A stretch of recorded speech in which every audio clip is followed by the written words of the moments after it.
about it, ring won't tell you what I saw. When you break it off, you'll see who had it all. You had it all.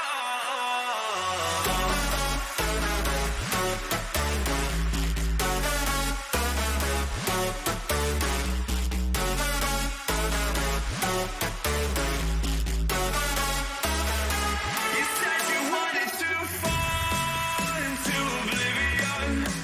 Forget about the world we're living in.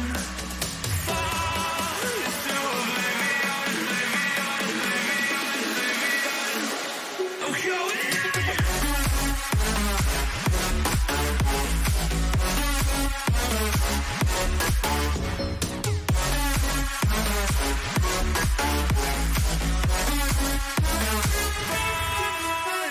oblivion.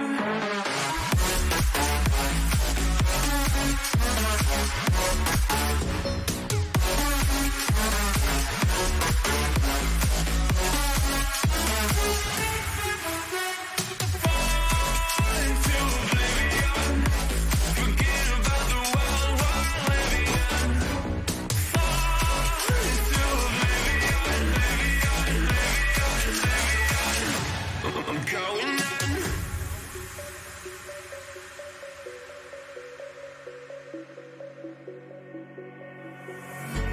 You can't fall asleep when you're counting stars. Get it together. Your mind can't sleep when you let it serve. And now you wanna see me fall. From a quarter mile, I can see you at the call. Think about it, ring won't tell you what I saw. When you break it off, you'll see who had it all. You had it all.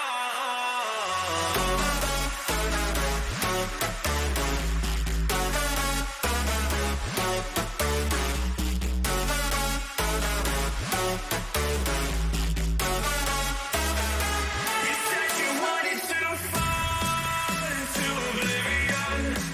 Forget about the world we're living in. Fall into oblivion, oblivion, oblivion, oblivion. I'm going in.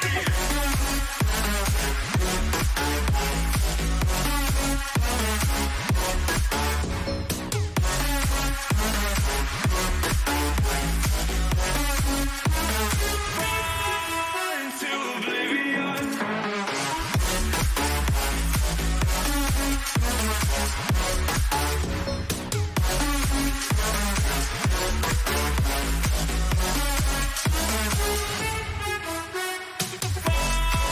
Into oblivion. Forget about the world we're living in. Fall into oblivion, oblivion, oblivion, oblivion. I'm going in.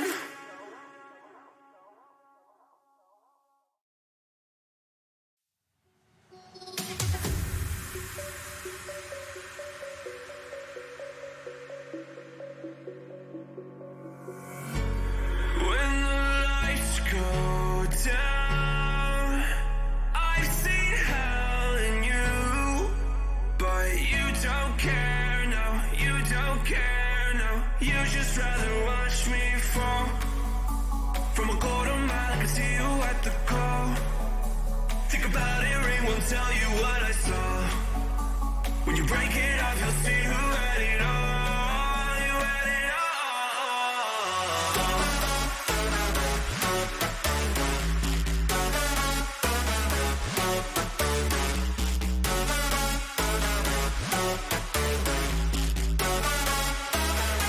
You said you wanted to fall into oblivion. Forget about the world we're living in. Fall into oblivion, oblivion, oblivion, oblivion.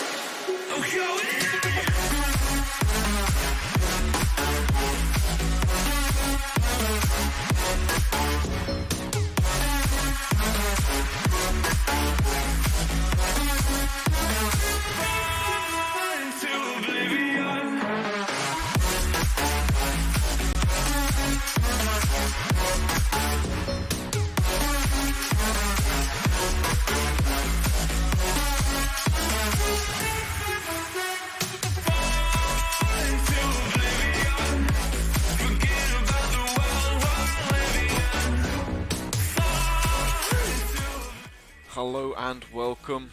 And Ramrena winners round 2, Fire versus Ram1, the match we've all been waiting for. And sadly, only going to have me today. Going to be the biggest juggling act of my career as I try and admin the game, as well as solo cast. I will do my best, as best I can possibly do. But until and there are probably going to be a fair few extra uh, breaks today as I get lobbies sorted and scoreboards ready and updated and everything else. Try to get everything ready, but I will do the best job I can, and I'm hoping that it's going to be an exciting match regardless. Those that have sadly not been able to make it to cast today will be missing out, I'm sure of it. And I'm not the most analytical person, as you may be aware. I'm more of a play-by-play caster, and if there's pauses or anything, I will try and respond a bit more to chat today as well. You guys can be that second caster, I'm sure. But yeah, I'm looking forward to this one. Gonna be an interesting game. Fire first game of the tournament, but pretty strong favourites. And yeah, we're gonna be able to get both teams in for a pre-match, and hopefully that should fill some of this time before the match.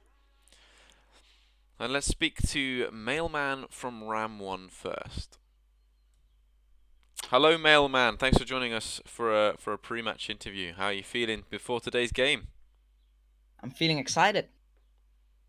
I'm a little bit scared, and I really hope that we can maybe not play 3-0 for us or against us. Yes. It'll be a more exciting game this time with maybe a little bit the same type of game style. What means that we'll have to play some better or worse to see if we win. Absolutely. You're going to try your best against a very strong team Fire here, but Yeah. um, third seeded team. A lot of speculation about Team Fire as being one of the favourites to win, having 5-0'd Plat Pack, obviously that second seed in previous scrims. So I'm sure you will have taken a lot on board from those matches and sort of gave them a bit of a spectate here and there, see what they're about. But they'll have also had the advantage of looking at your last game last week. Yeah. Yeah, definitely. We've actually also played against them before in scrims, and that went actually not that good on our side. But I think we've learned some stuff about their game styles, and we've also learned some stuff about what not to do against them. And I think we can use that this game to defeat them. Absolutely. I mean, if you've made changes, made some improvements, worked on your weaknesses, and hopefully you're going to be a bit of more of a match for Fire then in that respect. But your main tank, is a big responsibility going into any sort of scrim. How are you feeling about the duel that you're going to be having against NYYXXII? Yeah, I'm really excited actually because I most of the time I love the Rhine 1v1s and stuff, and I think that's really exciting. I'm a little bit scared because I've seen him play before. I think he's a really good tank, but I really do think that I have a game against him, and I really do think that I can win most of the fights and help my team get that position that they need. Excellent, and I'm looking forward to seeing that. Do you have any sort of map picks that you'd end up picking, or any favoured maps that you would pick if you did lose this first map? Obviously, our first map, of course, going to be on Ilios. Yeah, yeah. That we most of the time we actually aren't that good on control maps, so we've thought about it a lot, and we've seen what we can do in Ilios, and I think we got a fair chance at winning the Ilios map, but it's not our strongest point, and it's going to be hard on that map especially.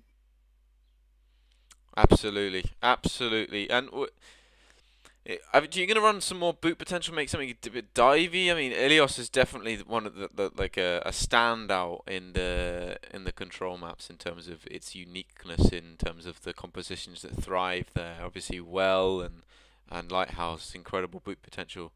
But it is a very exciting map. Yeah, definitely. Yeah, our most played comp is Brawl, of course. You've seen that in previous matches.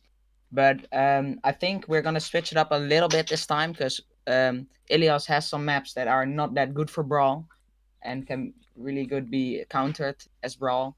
So we'll probably switch it up a little bit, but I think we're also gonna play Brawl again because that's our comfortable comp, and I think that's gonna do a lot of good. It's going to do a wonderful amount for you. Um, What else is there to ask you? Yeah, what's the expectation from Ram1? What are you aiming to get to in this tournament? Obviously, everyone will say they want to win, but realistically, is there like a goalpost where you say, if we reach this point, we'll be proud of ourselves. Anything better than that will just be even better. What's that Yeah. sort of minimum goalpost in this tournament?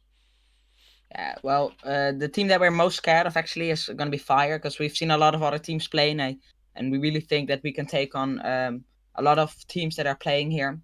But Fire is one of the teams that we've actually are kind of scared of, and I think that we can achieve that. It's possible for us to achieve to definitely get to the finale, the final. Um, if we Fire the losers bracket would be not that good a way, but it's also a way to get there, and I think that that could be possible for us. Well, you are coming off the back of that 3-0 win from last week. Very strong performance from you there. Was up against Gold Pack. Some big plays from your DPS line there, and beautiful link ups between Cheese and Mish as well on the coming in for your DPS line as well. Yeah, definitely, yeah.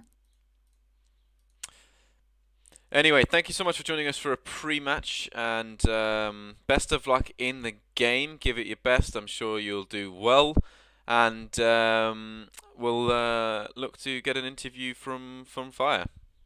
Yeah, definitely. Have a good day. Just before we do get an interview from I am going to give a massive shout out to Isaluna for the Twitch subscription with Prime. Thank you so much for the subscription. Really does keep us, really does make us happy, It is suggesting a poll best hit scan. Yes, I need to do more polls. I haven't actually added that to the adage. Here we go. Manage poll. New poll. Is Sam the best hit scan? Yes. No. Bits per vote. Pack points per vote. Duration. There we go. There you go. There's the poll. For all that redemption there. Let's play King's Row every time. In Shire, Ilios awakens my inner Lucio main. Some love-hate relationships with Ilios in chat by the looks of things, but we like to mix things up because we're getting a lot of Scrims Row on hybrid and things, and we're potentially looking to make a few changes in future maps. But anyway, as I was saying, we're going to get an interview from Sitherin Sam from Fire. Hello, Sam. Thanks for joining us for a pre-match interview. Hello. I was still listening on the stream. I was a bit confused. Hello. Hello. Yes, yeah. 2 minutes delay, I'm afraid. Obviously, to avoid any sort of stream sniping or snipperoonies. Don't forget that you guys will need to hop into the home voice channel. You should have permissions to join that now. Okay. Right. Yeah, I'll tell my team when I get out of here. Perfect. And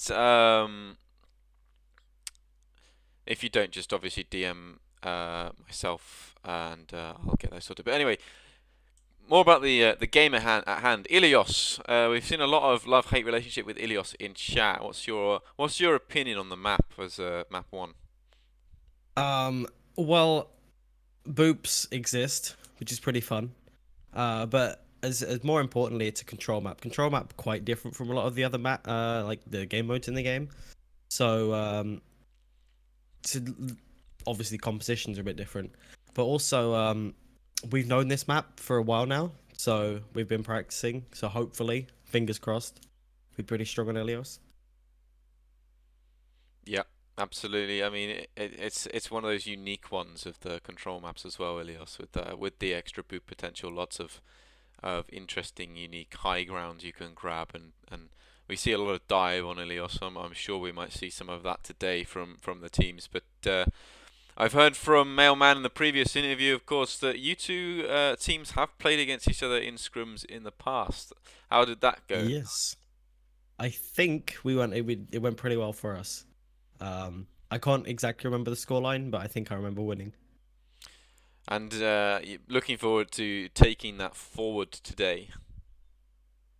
Hopefully, yeah. Don't really want to go into the losers bracket in our first game.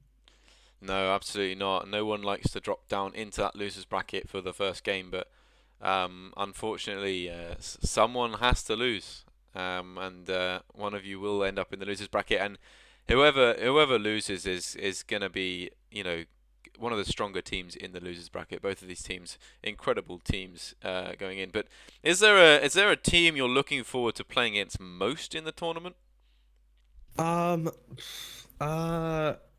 Who's the highest seeded team? Exiled Knights. Exiled Knights. Yeah, I'm looking forward to that because we're 3-0 plat pack, so one step higher. Exiled Knights hopefully will give us some sort of challenge. Oh, you've thrown down the hammer there. Yeah, I have. The gauntlet has thrown been down the laid. The pressure has been placed. Big words coming from Sam, but they have the evidence to back it up. You've had a strong scrim against Platpack. You've had a strong scrim against Yonkatak. You've had a strong scrim against so many of these other teams that are also, higher seeded teams in the tournament, stronger teams in the tournament. You've had good records against them, so having that evidence to back up is key when making those claims. But I don't know, Exiled Knights versus Fire could be an interesting final. Of course, you're on different sides of the winners bracket, so you may meet in winners finals, which would be an interesting game. But you got to first get through Ram1. And another question I'd like: what did you think of the montage video from last week? Wait, there's a montage video for what team is it again? There was one for Platpack that was released, but like last week, Orsio made a Ramrena frag video. Don't tell me you haven't seen it. I've not seen that. Oh no, I my. haven't seen it. What? I watched the Platpack one. I'm subscribed, which you should all do. Oh, thank you so much. Free advertisement, and Isoluna also getting in with the Prime subscription today as well. Joining the crew, and your poll did go out as well. I don't know if you noticed. Yeah, I did see that. Yeah.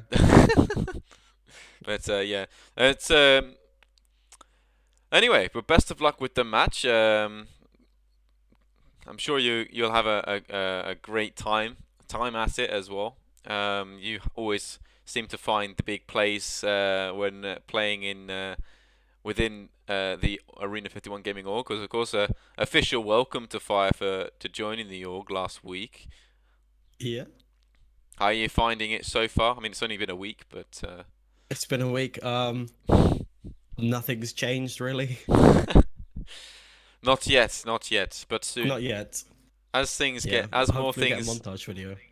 Exactly, as things get implemented and stuff. But we are going to go through all of our teams and create montage videos for all of them. No, gonna take a while to get through them all, so don't expect any speedy deliveries on those. But we're looking forward to producing more for our YouTube channel. If you just search Arena 51 Gaming into YouTube, it should come up if you scroll down a few.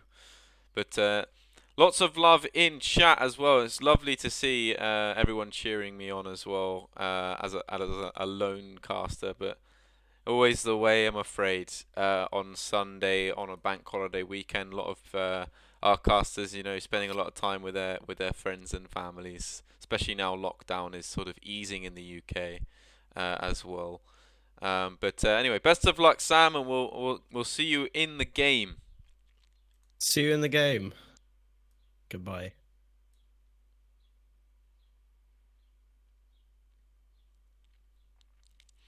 All right, so we're just going to go for a short break, a short break here, and we'll be right back once I've managed to get everything sorted, with terms of predictions and Overwatch lobbies, Discord lobbies, and then hopefully we should be ready to go straight into map number 1 as soon as we get back from the break. Don't go anywhere, we'll see you in just a moment.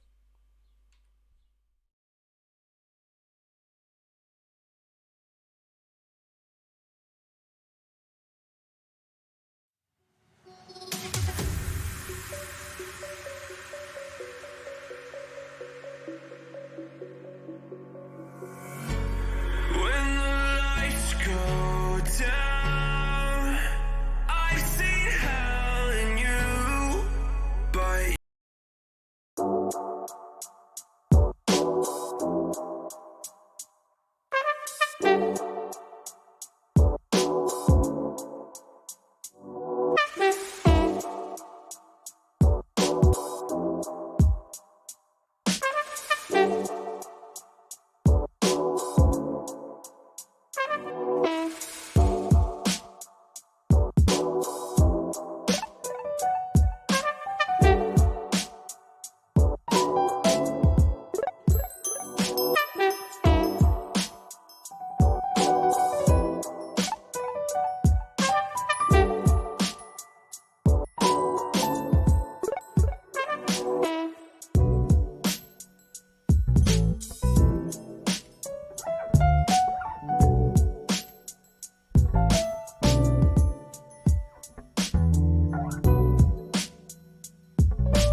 television advertisements. I think Eat Fresh is a great slogan. They managed to convince an entire continent, if not the globe, that eating a foot of bread was somehow good for you.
Right, we're back, and looks like we are just about getting things ready, and we'll soon be into map 1. Both teams look to be set and ready to go, and looking forward to this match. It's going to be a really interesting one.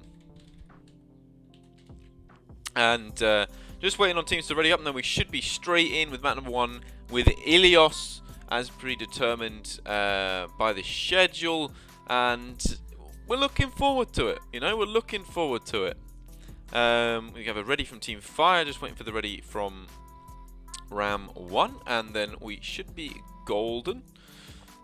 Let me just grab Twitch chat, check the predictions here, and a lot of predictions going in favor of Fire, not many for Ram1, but I do suspect that a lot of Ram1 fans, being a Netherlands-based team, aren't actually able to vote due to it being a voting.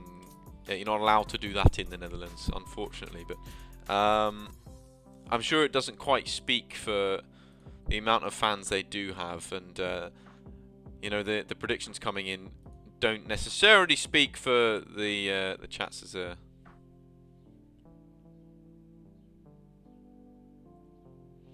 Looks like we are ready, and we're going to be jumping in to Ilios.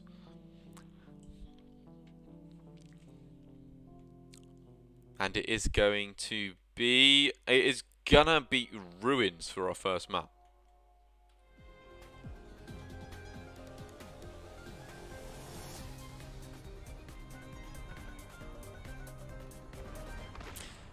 Both teams looking like they are getting themselves ready here. Of course, it's going to be a little bit confusing if you see any like red shields, red Maywalls, or anything like that that is normally red. Of course, that is actually going to be coming from Ram1. It is because the colorblind settings don't apply to some things in the game, including shields, Maywalls, etc, and it can be somewhat confusing, but I do apologize. We hope that the color changes in game just adds a little bit of extra feel to it, matching the scoreboard.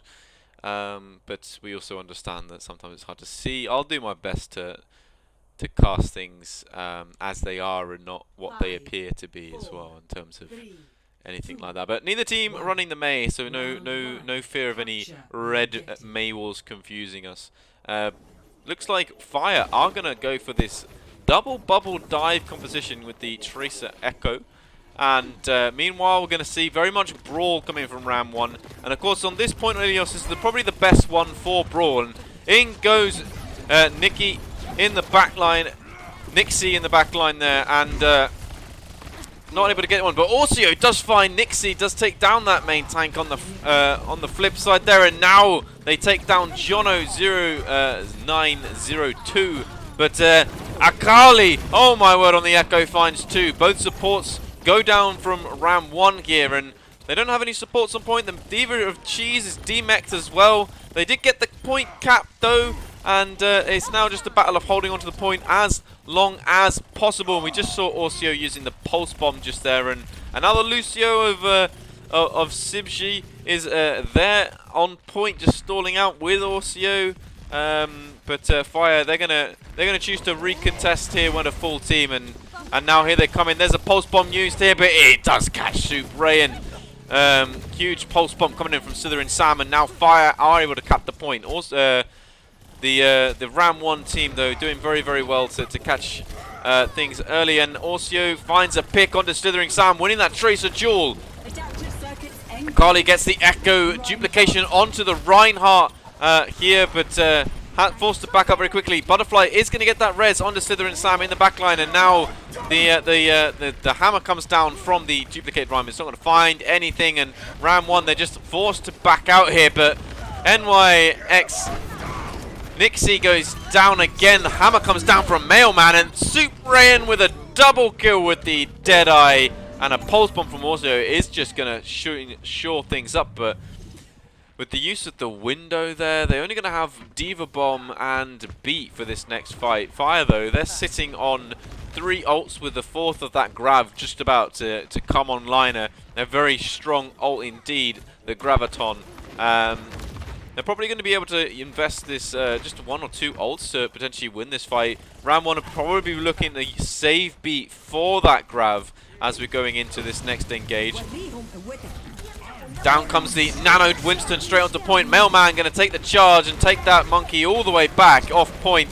And down comes the primal as well from Nixie, but it's not going to be enough on its own, and a few extra things coming in. Cheese with a double kill with that bomb is huge, and is a very staggered point now. It's like 4v4 on point, and as Nixie going deep in the backline there. Slytherin Slam taking the mech of Cheese down. Suprayan and also though are finding picks, and this is a very messy fight indeed, but down comes Suprayan, does find one with a Deadeye. Huge plays from them. Sorry, I'm not doing much specking cam. I've gotten used to Proxy doing the cast. Proxy doing the in-game cam as well. It's easier to cast from the bird's eye. But it is going to be a 1.1 for Ram1, getting themselves on the scoreboard nice and early.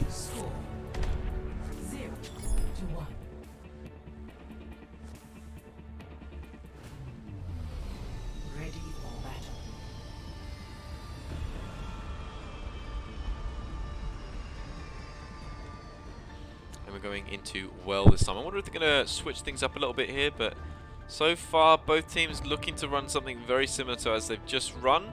Although having said that, Ram1 going to switch things up entirely here, as are Fire going onto the ball, and both teams running the Hog as well. Obviously the Hog, just so much value from those environmental kills on this map, but it's going to be Hog Ball versus Hog Sigma, and the Sombra here also a bit of a difference maker, and the support line, very different support line, very damage heavy from Fire, but definitely more support heavy from Ram1. And there it is, Mailman gets that first hook into the hole. Cheese though steals the kill with a rock. Ball coming into the back line of Nixie, but goes right into in amongst the Team Fire there. The Lamp not going to be able to do just enough to keep Ram1 from going down there either, and it does look like Ram1 are going to take the first point.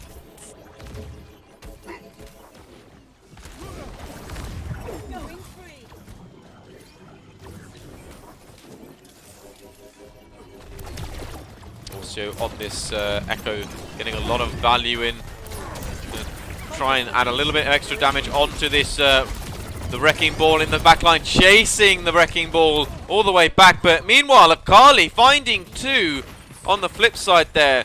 And Mailman just missing out on that hook as well. But does look like Fire now have the advantage. Also does find 1, and there's the EMP. A huge EMP comes down along with the minefield from Nixie. And that is going to be enough to kill all of Ram1, send them back, packing back to spawn.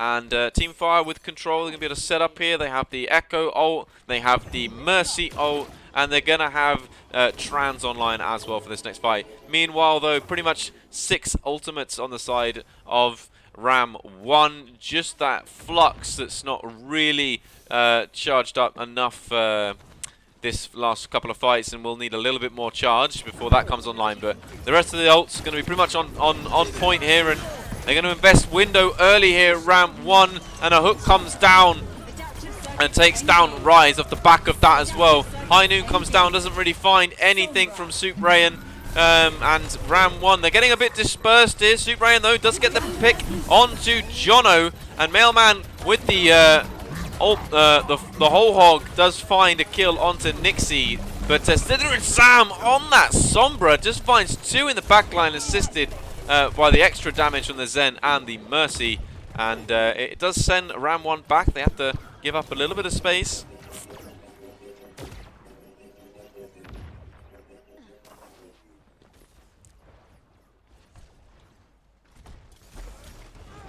Rock comes down, not going to be able to lead to a kill onto that ball. And now Slytherin Sam comes in, and there's the EMP. It's a 6-man EMP. It's a huge EMP, but there's no follow-up just yet. Orcio, in fact, actually finding the kill, and Rise with that able to get that rally off before the hack there was massive, as giving a lot of armor to the team.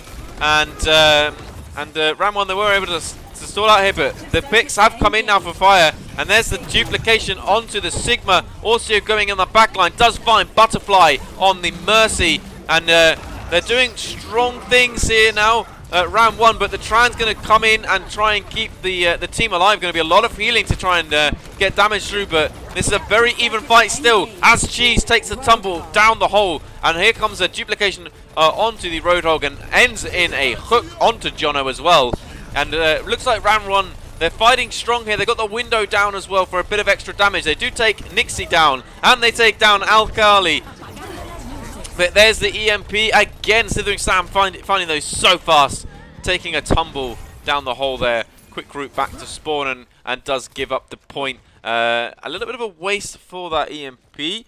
Probably could have saved it for the next fight, but the rate Slithering Sam has been charging them. They'll probably get one back online very, very quickly.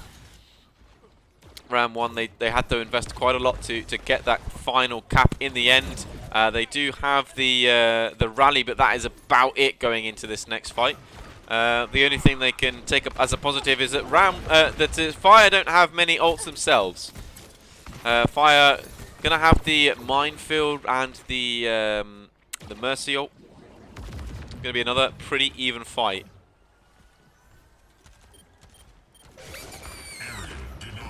Nixie finding their way back onto point here. Mailman going to clear out that minefield. Not going to get much from that, but Somnuphobia on the Zen finds Sibja. Huge picks there, and now Cheese trying to get something out of that, but that's a huge hack onto that, going to deny anything from the Flux. But Superarian with that flanking Kree is finding a lot of value with that. Gets one and gets another couple low. Nixie very low as well, gets taken down, and Ram1 are holding on to this point, and it does look like Ram1 are heading towards a first win for map 1 against the higher seeded team of Fire. But not if anything, Kali has to say anything. They're coming in on the duplicated Reinhardt here. They're not able to get much value, but they are going to charge that slam. Mailman though is going to find the block and takes down that duplicated Reinhardt. Slithering Sam does find a huge EMP yet again, but loses their life as a result. And Mailman now with a huge slam, and also is able to convert that with a hook into the hole. The Transcendence coming in from Slithering Sam is not going to be enough to keep the team alive, and Nixie gets hooked, but uses some good ball tech to stay out of the hole, out of the well, but it's not going to be enough in the end.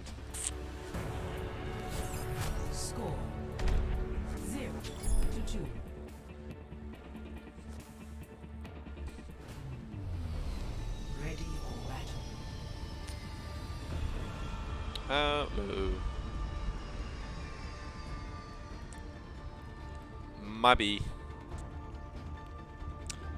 we're in the wrong preset. That's my bad. Cut to intermission.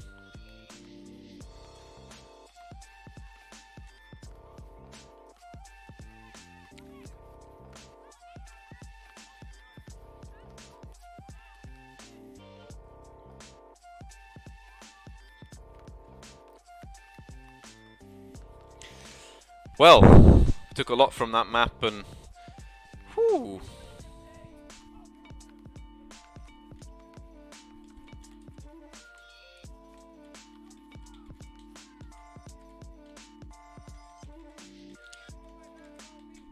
I had the wrong settings up. That was completely my fault there. Sincere apologies. I'm glad neither team elected to put any time on the bank, which they could have done, but they didn't. Anyway, let's just catch up with chat a little bit here.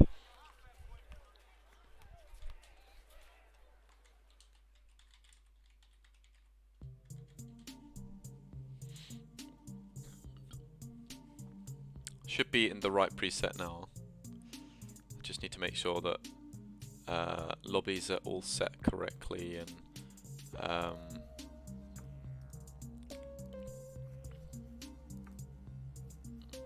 everything is done right here. Oh, we're gonna see a bit of a different here. Going to see Anubis picked from Team Fire going into this next fight. So we're not going to see Hanamura, which you've seen so often. We are going to see Anubis coming in for Team Fire, off Team Fire's pick, and they're going to be defending first. And I have now updated the scoreboard, and yes, I do apologise. That took me longer than it should have done, but too much to do, too little people to do it. I'm doing my best. I'm sure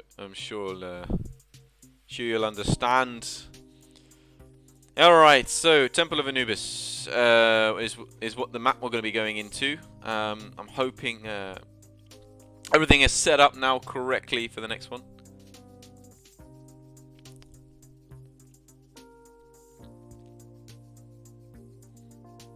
But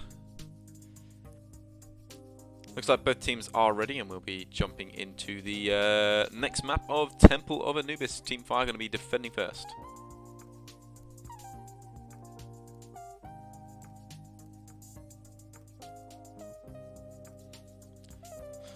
Solo casting is one thing. Solo managing the lobby, Discord, scoreboard, and solo casting, that's a bit more tricky. I've also made a few incorrect calls as well, so I apologise for that.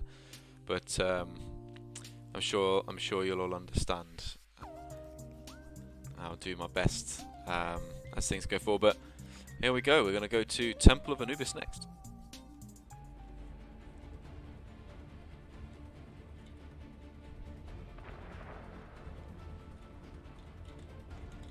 Attackers incoming in 30 seconds.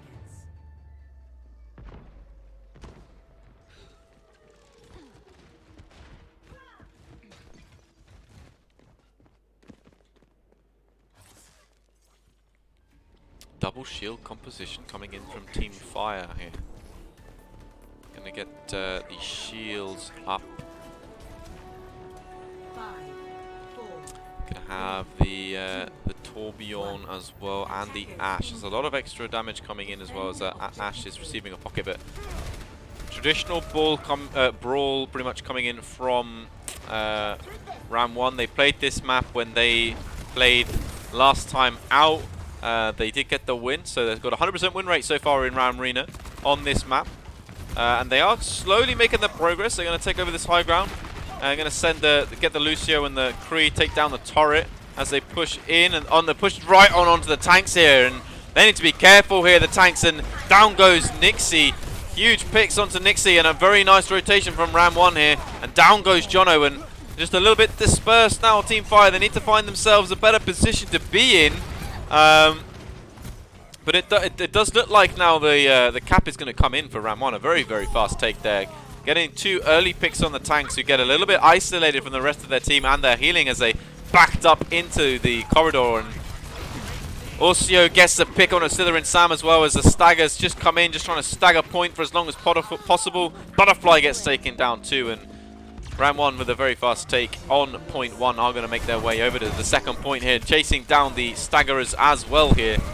All the way in, and look at that, Jono getting stuck, but down coming the Immortality Field, doing a good job of keeping them up.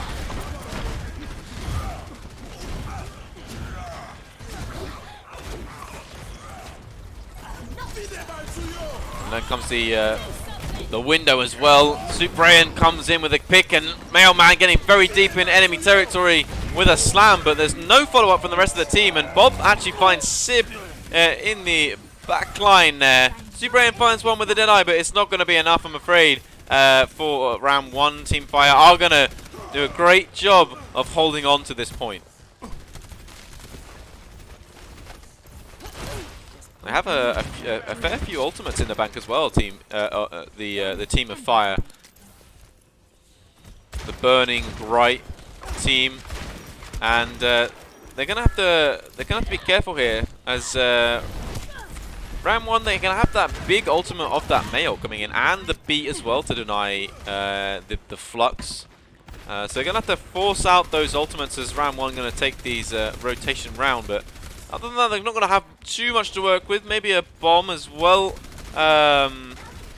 It's pretty even, actually. 3 ults apiece in the end. And they're going to invest the Beat early. And there is a huge halt onto that It's going to pull them all in the center. The beat, obviously being a little bit early, they're all going to take a lot of damage from that. And down comes the bomb. Does find the turret, but not much else. And they're going to focus down that supercharger as quick as possible to deny too much value from that. She's getting demech'd as well, running around as Baby Diva. Got to be careful about the remech. Mailman with another slam, finds a couple, but no follow-up. Butterfly gets the res onto Jono, and Fire are doing a great job trying to stall this out, but the picks still come in for Ram1. They do need a pick here, Fire, to start to make things happen. Mailman finds a couple here, but the Bob is actually doing work here. Bob did something. 2 picks from Bob. Slytherin Sam Bob being the hero there a little bit, and Cheese just trying to find a bit of extra damage before backing all the way back out.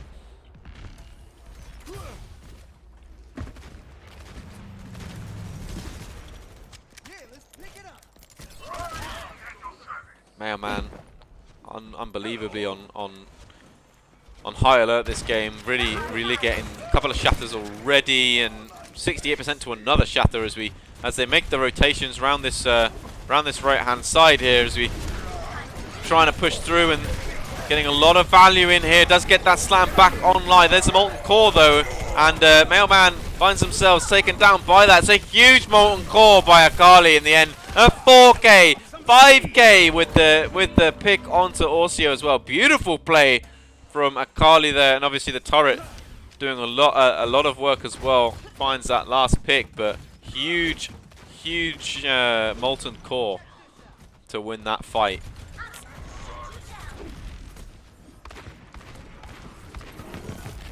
Ram1 though, they do have a fair few ults of their own coming through online for this next fight. You're going to have that Mei ult again. It's going to be down to Jono to try and get the E onto that. There is the Mei ult, comes down. Gets a very good zoning ult onto the middle of point, and Suprayan does find one with the Deadeye, but it's not going to be enough. And Mailman finds Jono on the Reinhardt coming in here. Investing the Diva Bomb as well, probably just to get a remake. Nixie slamming straight into the shield, but Mailman finds a way around the shield. Gets a few picks in the back line here. It's a strong play from Mailman. Cheese as well finds 2. But Fire still holding on as the Molten Core is on point. And the bomb comes in, but it doesn't find anything just yet. Orsio finds a pick on the Slytherin Sam. Mailman finds Butterfly. Sib finds Jono, but Alkali's turret doing work here, takes down the demech, the Diva, and they're really struggling to get that second tick. Ram1, they're getting picks in fights, but they're not managing to get a team kill, and this is exactly what you expect from a 2CP map. It's very, very hard to cap unless you get that team kill.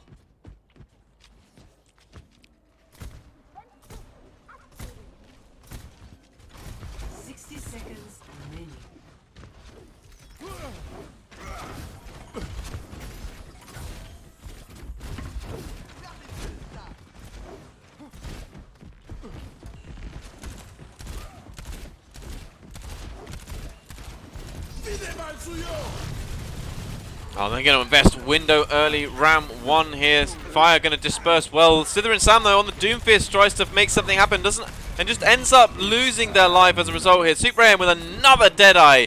Doesn't find anything this time around. Pulse Bomb again, not finding anything either from Orsio this time. And but Ram1, they are getting picks. They have got that second tick on the point now, and down comes the Diva Bomb and the Molten Core again, and this time they have taken that first and second ticks. It's just that third kick, and Mailman does find one with the Fire Strike there, but down comes that window, and that's going to be a lot of value and a lot of damage coming through that onto point. A lot of extra healing as well, but their binding picks are Ram1. And it does look like they are potentially going to be able to hold this out, but no! Nixie with a slam comes in, and the follow-up does come down. Suprayan gets taken down. And I think just with those respawns coming in, they will have the advantage. Rise, though, with that window, does take down Butterfly. Akali finds Rise, though, and it does look like it's going to be a slow fight for For Fire getting the win here. Orsio's Pulse Bomb finds one, but it's not going to be enough to cap the point. And 93% is going to be Fire's target on their attack. Score 0-1. Switching sides.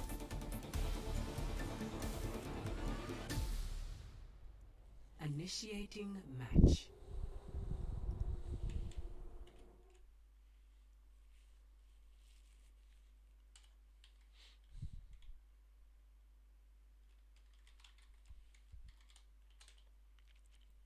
And a pause comes in.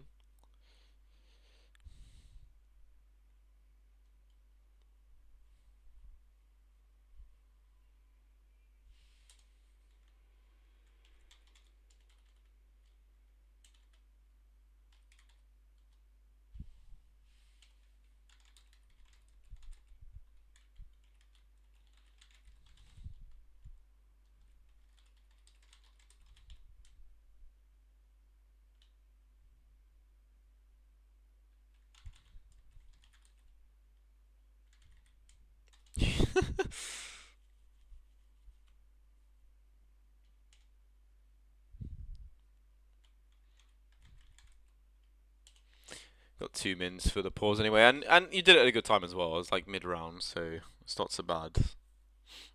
In between rounds for you know.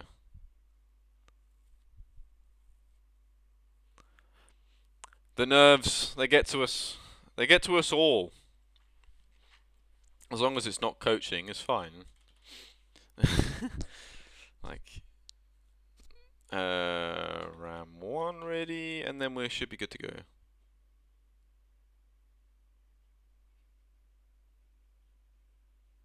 Ram1 ready.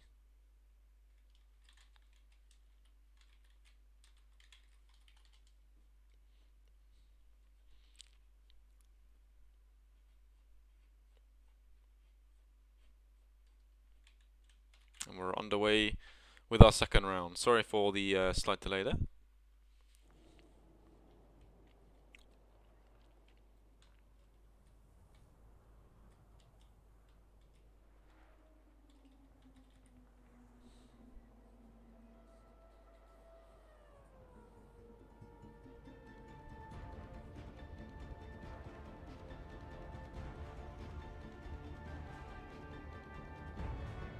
Ready for battle. Alright, let's see what the teams are going to be running. Mailman Cheese Attackers incoming. double in shield 30 comp with the seconds. Reinhardt Sigma. An interesting choice. I'll remember to flip the scoreboard as well.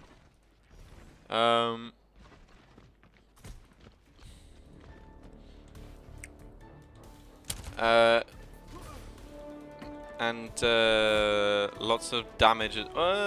Pretty much brawl, but instead of the diva, with they're going in with the Sigma here. It's just One. Sigma brawl, Attackers incoming. as it were. Meanwhile, we're going to get double bubble coming in from Team Fire. We saw this on Ilios. They didn't have too much success with it there. Maybe they could do something better with it this time around. It's definitely a comp that they've been practicing. And there you go. There's the double bubble, but the bubbles were stacked, and they're not going to get too much value in that. But they are going to start to create a little bit of space for them here.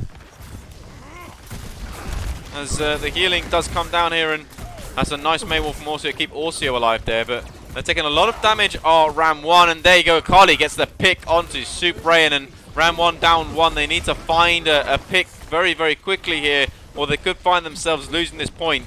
They are, with that 1 down, it's going to be hard for them to sort of stall out, and that's a big anti comes down. Orsio, though, does find the pick onto the main tank of Nixie.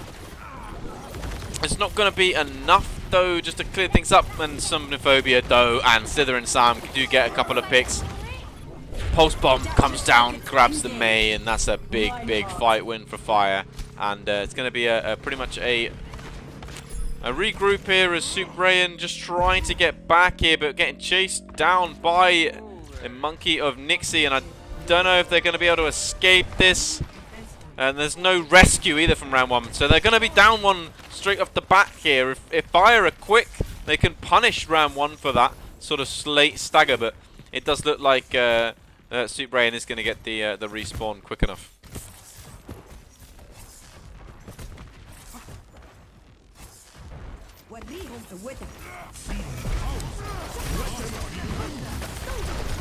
Mei ults used here by Orcio, who's going to find Nixie in the middle of that.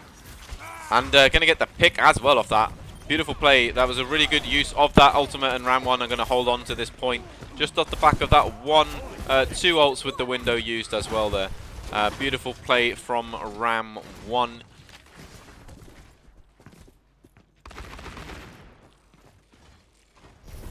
I hear you, Pumpkin.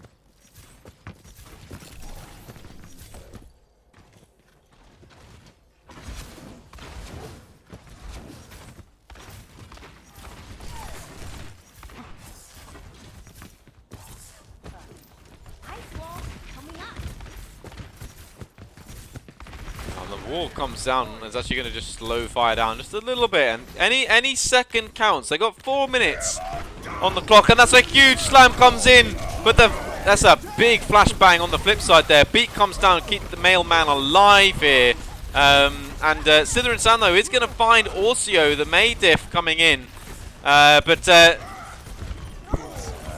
Mailman trying to make something happen with the charge as well. High Noon in the back from Suprayan doesn't really find anything either. Down comes a grab, finds Cheese, but that's all. But that's all you really need here is to start this sort of winning on this point. And it's just going to be the stagger now from Ram1. Orcio on that Doom does come in. Mailman does come in as well. They need a pick. They need a pick though. Do Ram1 as Cheese comes in on the ball, gets pinned. Down comes a window as well, and Mailman coming back in from the other side here. Just going to send them back. Mailman does find Sither and Sam, and that's the pick they need to start to win this fight. Fire trying to escape, but Mailman says, no, you don't. You're not going anywhere. Slams through them to the ground, but doesn't really get much out of that, and ends up losing their life because of it. Team Fire, though, have managed to get themselves 1 tick of permanent progress in amongst that fight. They'll be looking to try and get a little bit more in the next. They're going to have 3 ults here. 4 ults if you count that Shatter coming online. Meanwhile, Ram1, they pretty much invested everything on that last fight, so they're going to have to try and win this dry. They might be able to charge that Doom ult, but that is going to be it, and that's not going to be a fight winner. There comes the May ult comes down, but a really good disengage so far from Ram1. I'm going to get taken down from that, and here comes a Meteor Strike. Does come down, I'm going to get anything from that, and just gets a bit deep in enemy lines there. Does also gets taken down. High Noon comes down from Akali, as was the window, and it's a huge boot though from Cheese, pushing them through the window so they can't use it, but Akali still finds 2. It's beautiful play. Nixie though on point on the Reinhardt, just trying to create some space. The Ball of Cheese though doing a great job of staggering. Stuns coming in, beautiful play. Orcio finding Somnophobia, and Ram1 though with the High Noon does find Jono. Beautiful play from Suprayan, and Ram1 are just barely holding on here. This is such a close match between these two teams.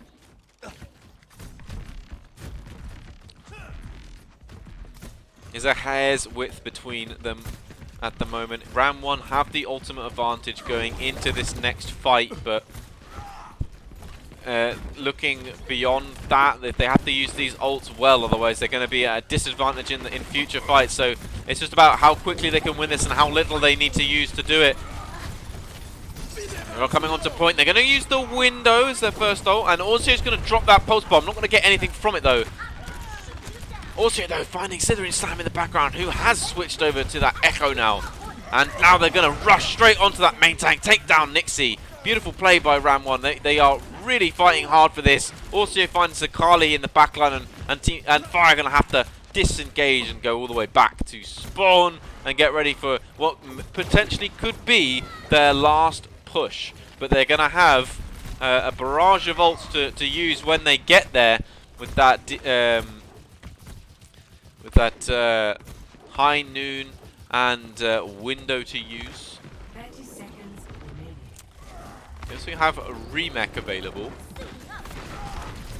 Don't know whether they're going to use. They're not. Jono's sitting there. Could remake it, but we could be looking for a remake kill here.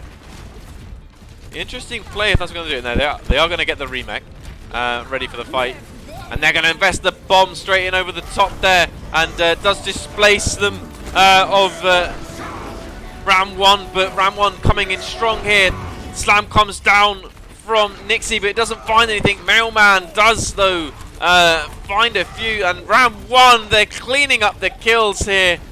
Jono just trying to find something, charge up that remake maybe. Beat comes down, but the duplication as well from Sidhu Sam's very, very big. Does try and use a bit of Rhine tech as well. Beautiful play from the duplicated Rhine with that B-hop shatter, but they're still holding on, but they're not going to be touching point long enough and are going to lose out because of it.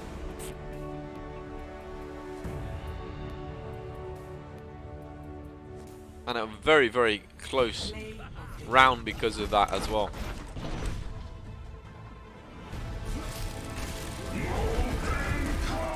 Yeah, this was an absolute monstrous Moltcore. Huge play coming in from Akali.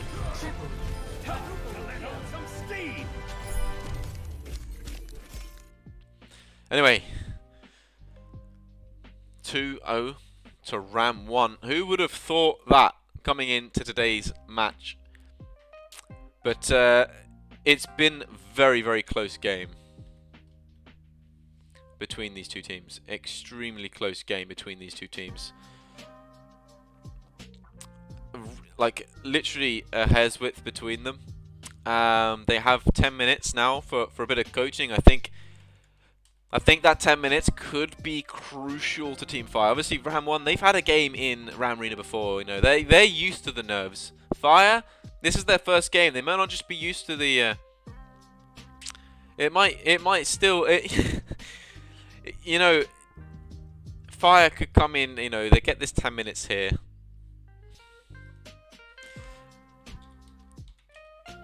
They get a bit of time with their coach. They can try and settle their nerves and come into the next map with feeling a little bit more calm, a bit more ready, a bit more like they're into this game. You know, they just want to show them what they're made of. I know Fire can do some real big things, and I think with a little bit of extra time here, they could just about get things done. Just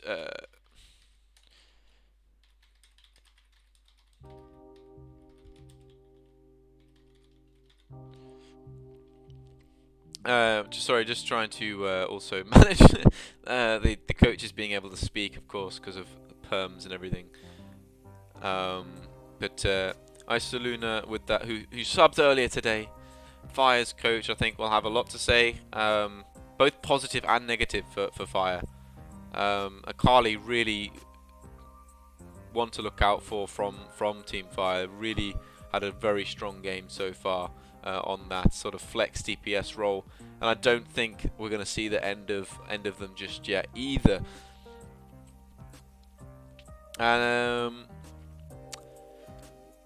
In terms of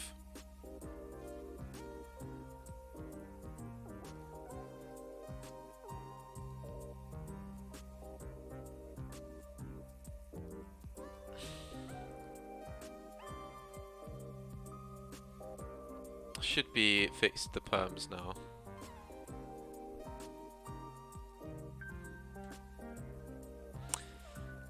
And then we should so that fix the perms anyway. So they're gonna have 10 minutes with their coaches.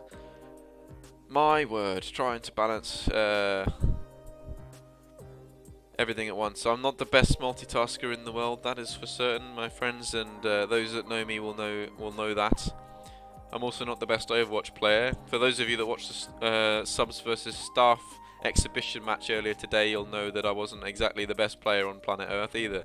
The staff, you know, they had to carry me. They had to carry me on their backs. And unfortunately, the subs did win out 5-0 I think I had some strong performances on Hanzo though. They wouldn't let me play Hanzo. I don't know what's going on. Anyways, let's talk about Ram1 and Fire. And I think this is... I keep saying this, like, every time I'm hopeful of a game that's not a 3-0. And I think this will be the game. I think it's literally a matter of nerves. Ram1 settling easier having played a game already. Fire... I just don't think they're quite settled yet. I haven't seen...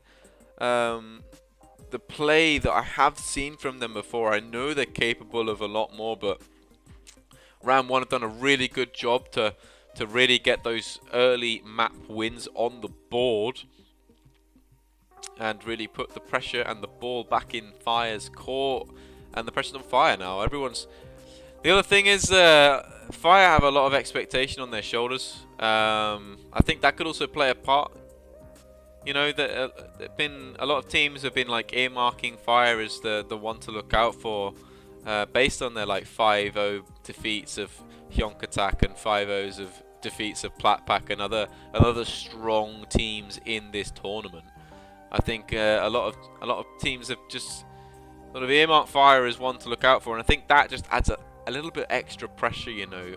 When you're the underdog, it's just come in, play your best, and if you lose, you lose. You know, you're not. It's not unexpected. You know, you haven't underachieved, as it were. You can play a little bit more freely. But I have to say these tunes are quite dope. Hella, who do you think is gonna win this? I honestly don't know. Prediction was pretty even between the two teams. In terms of what the predictions came through. But I honestly don't know. I came into this game, I had no idea which team was going to win. I thought both of these teams were strong teams. Ram1 has also beaten Platpak in the past, so I think if Ram1 are a force that are a much higher team than their seed may suggest, especially since seeded like 2 to 6 were very close in SR, very close in SR. I think it was 50 in their SR seeding between the 4 teams, so it'll be very close games between any of those teams, and this is the first of those games that we are going to see.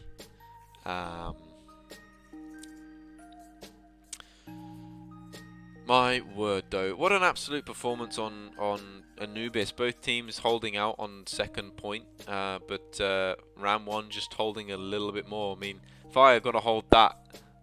You know, Ram1 won that map 2-1, but Ram1 didn't complete the map. You know, they had a really strong defense, but they just couldn't crack Ram1. They couldn't get that team fight they needed to finish the cap on point. And this is the sort of thing that happens with Temple of Anubis. If you don't get that team fight, it's really hard to get much more out of it, and more than like a tick, because the stagger kills, you know, the respawn advantage is just so strong.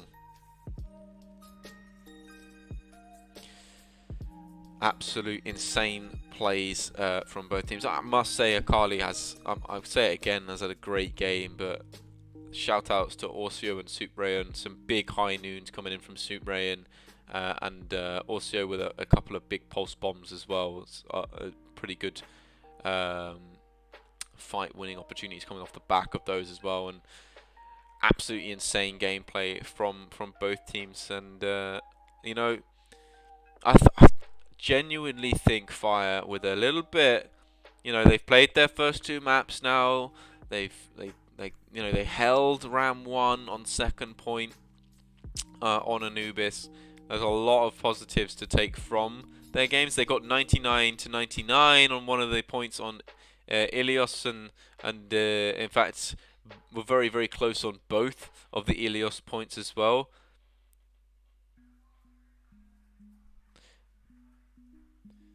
and I think it's going to be very, very difficult for Ram1 to maybe deal with a revitalized Fire after this coach intermission, after this small break. But yeah, anyway, we'll find out as soon as we come back from this short break. I need to grab some glass of water. I hope you understand, but I do need to go grab myself a drink before we get underway with the next couple of maps. But don't go anywhere. Stay right here. There's going to be more amazing gameplay just around the corner, and we'll see you in a few minutes.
What you have is nothing more than a system of wires and circuits.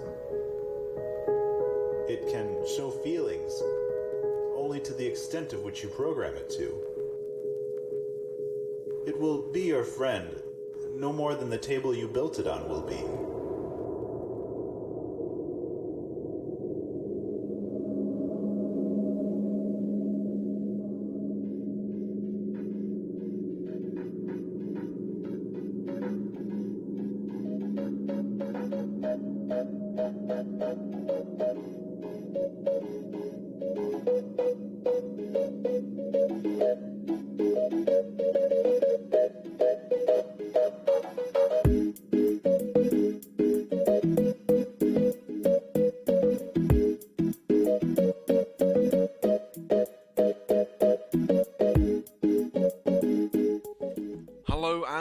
back.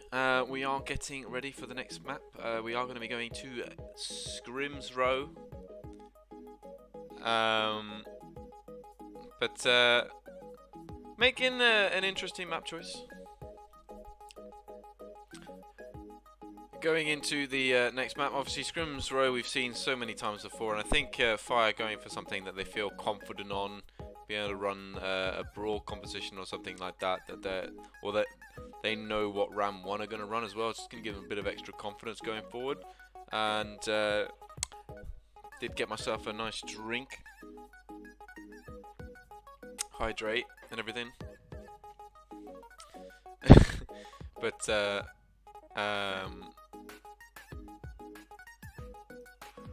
gonna mute Isoluna back and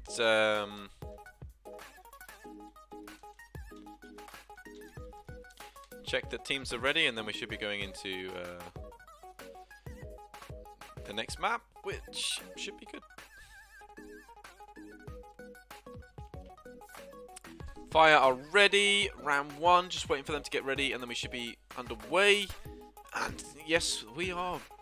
Both teams are ready, going in to Scrims Row, and trust me not to have updated the scoreboard. Oh no, I did do it. Blimey, look at me go. I'm a gamer.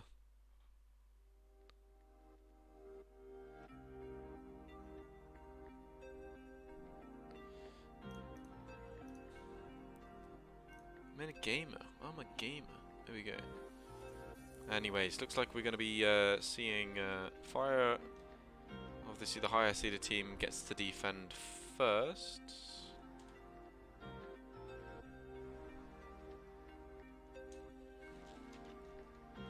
Should have been no skins for the last map, but it was in the settings. I checked the settings because I saw chat as well, and I also noticed that skins were on in the last map. And then I looked for it and then couldn't see the setting. I wish there was a setting where it's like skins, so no skins, or just Overwatch League skins. The Overwatch League skins are the same skin with just a bit, you know, obviously repping their team. You know, so there's no like funny hitboxes or anything. Anyway, let's jump into the map. Attackers incoming. Fire, they have gone for brawl and holding close. Sorry for the me staggering too long, but they go also actually going in on the Sombra, and they have actually seen that Fire. Also getting behind, going to try and pull Fire back a bit, try and get a little bit of space for the rest of the team, but needs to be careful not to get taken out. And there you go, nice Maywall there from Ramrena as Ram1. They're taking a very long rotation all the way around here, and Orcio actually going all the way back to spawn, switching over to the Widow, going to try, and we've seen what Orcio can do on the Widowmaker from previous maps, and there's one immediately! First shot is a headshot, beautiful play from Orcio, and Lucio getting low there as well, but not able to follow up just there, but the picks have come in for Ram1, just that one pick so far, but that's enough as the freeze coming down, and the wall going to get a lot of value. And Nixie, oh my word, off the back of those walls, it's actually going to make a big difference in a big way. And Akali there going to clean up a couple as well. And actually, at the back of losing that one early on in that fight, Fire were able to hold it out and force Ram1 to try again.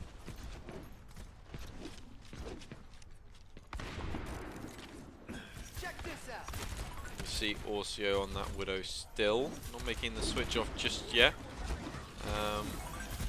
Trying to find the angles needed here, and Subrayan gets stuck behind a wall, but is still able to get a few shots out. Simul window being used, and she's immediately getting demectors because of it. Both teams trying to get the value out of their window without taking too much damage from the other, and it's a bit of a stalemate there in the end, and down comes the Mayo. With the bomb over the top, doesn't really find much though, and Nixie and Somnophobia though do find the picks, and Fire again doing a great job of holding this point on this brawl composition. Definitely wanted to run a map that was more heavily brawl, so they could run this, and they're feeling confident on this now. And with 2 fights won, Only 1 minute 40 seconds for Ram1 to take this. The slam gets blocked, as does Nixie's slam. Big beat coming down from Civ though, going to try and keep the sustain up for Ram1, but there's going to be no beat now for the Deadeye. Deadeye doesn't find anything anyway, as Slither and Sam are going to be coming back from spawn. But Mailman, Super Rain, they find picks onto the Rhine and the, my word, the Baptiste. I'm really struggling for words today. Apologies. 60 seconds. But Ram1 do get enough picks to finally take the map here. Objective lost. Stop the payload. Somnophobia with that window. Fire gonna have to try and use that to make the most of that, but they're not quite a 6-man strong team at the moment. They're still gonna wait for a couple of respawns. And as soon as they have those respawns, they'll probably push up a little bit further. There we go. And they need to be careful. They need to respect the sights of Orcio. They know Orcio is over there. Jono immediately going to go onto that dive onto Orcio. Orcio is going to get out. And actually committing to this Widow past first point. Not something you usually see. But now there's going to be a close fight. Both the tanks getting it very close and personal as Window gets invested by Team Fire here. Up close, and Mailman gets taken down. Somnophobia to get the D-mech as well. Jono gets Cheese though out of the mech. Finds Cheese. The Baby Diva's battling it out there, but Fire, they push Ram1 all the way back here.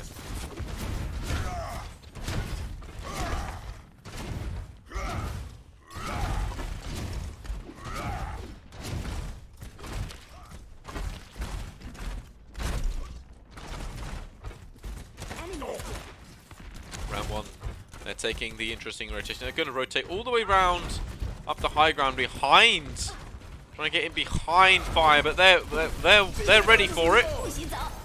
As the Mayo comes in, it finds the main body of the team, but no follow-up there as Cheese gets up close and personal, but isn't going to find much off the back of that. Slams come down from both Brines and both connect. Simul Shatter, but it is Mailman Shatter that finds the kills in the end.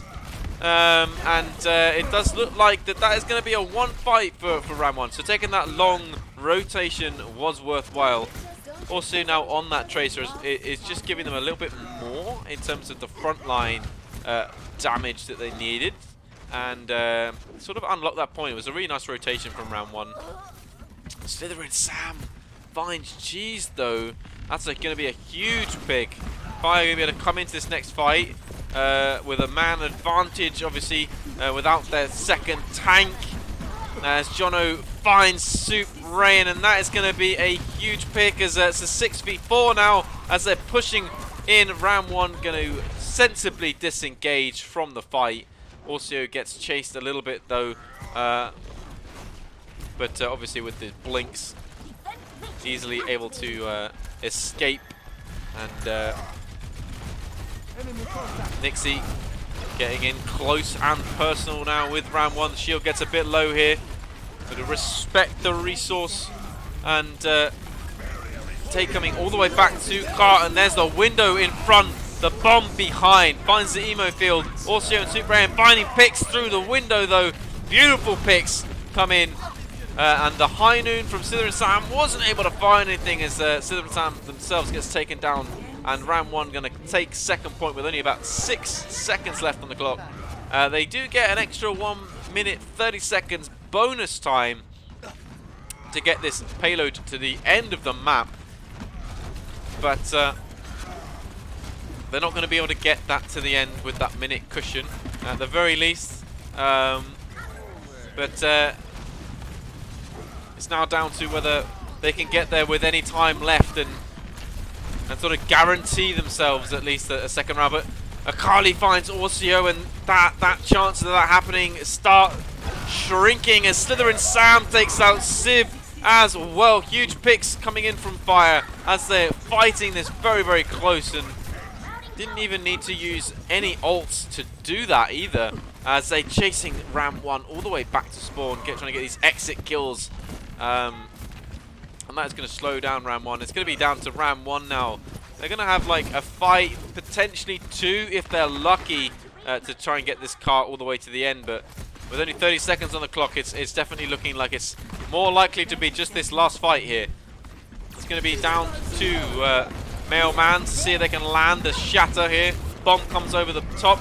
A nice defensive window as well, blocking that front line. And Mailman finds a double K through the window with the fire strike. But the blizzard just so strong from Akali, and actually going to pretty much get the, in fact does get the team kill onto Ram1. And Sib going to come in, be able to touch, but is just about that. No one else going to be able to touch it. Also does come in, gets taken down by the Deadeye, and they try to touch here. They try, but they do not manage to touch. And that's a really good defense from Fire on King's Row. 0 to 2. Switching sides.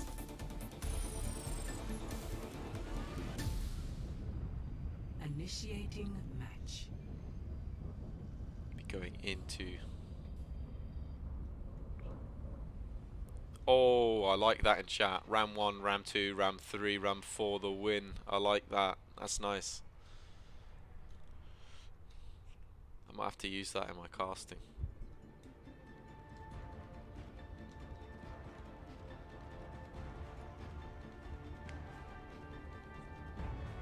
Ready for battle.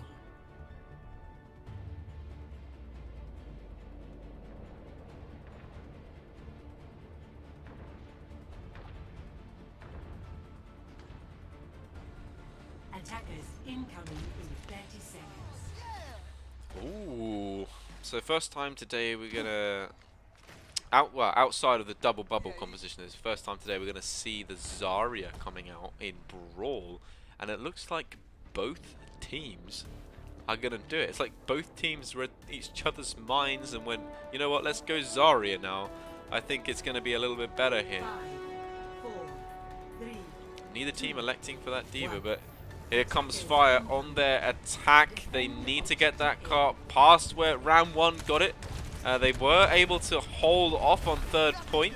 Ram1 were not even able to really get the cart around that first corner. And it's going to be down to how well Ram1 can hold this first point. As that's really where Fire sort of had a good hold, as well as second point, at the end of second point. Fire, they're taking the rotation that Ram1 did this, but they're not going to use the wall. They're going to go underneath, get all their teams through. But Slytherin Sam, he gets taken down after the huge stun comes in, and this is a very, very close and personal fight as the May wall comes down. It's really hard to follow that in the end, but Jono does find Mailman, so they're down a main tank, but Ram1, they are able to clean up the rest of the kills onto Fire. And it's just about whether Fire can get attack in before Mailman gets back from spawn. But obviously with that charge ability and Sib going back for the taxi, it does look like Mailman's going to get back just in time for this fight. And it will be a 6v6 again. And Fire, though, they're taking a different rotation. They're going to go straight onto point. They're not taking hotel. They're not going high ground. And they're just going to come back out here, and yeah, I mean, Nixie gets caught between a rock and a hard place, a window and a blizzard, and Mailman comes in with a charge and gets that kill. But Slytherin Sam finds Soup Rayan. Now Soup Rayan on the McCree is going to take a little bit longer to get back to the point than, of course, Mailman did, and this could be the opening Fire need to take this point. But again, Sib making that journey back to taxi the DPS back.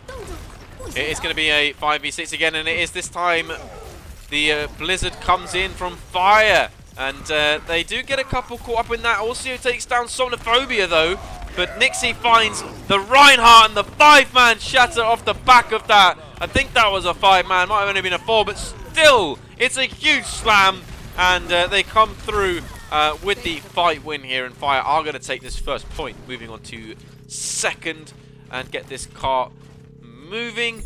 They're not going to push up though. They're not taking up space. Ram1 though, they are going to be able to set up now on this corner, because Fire haven't taken this space.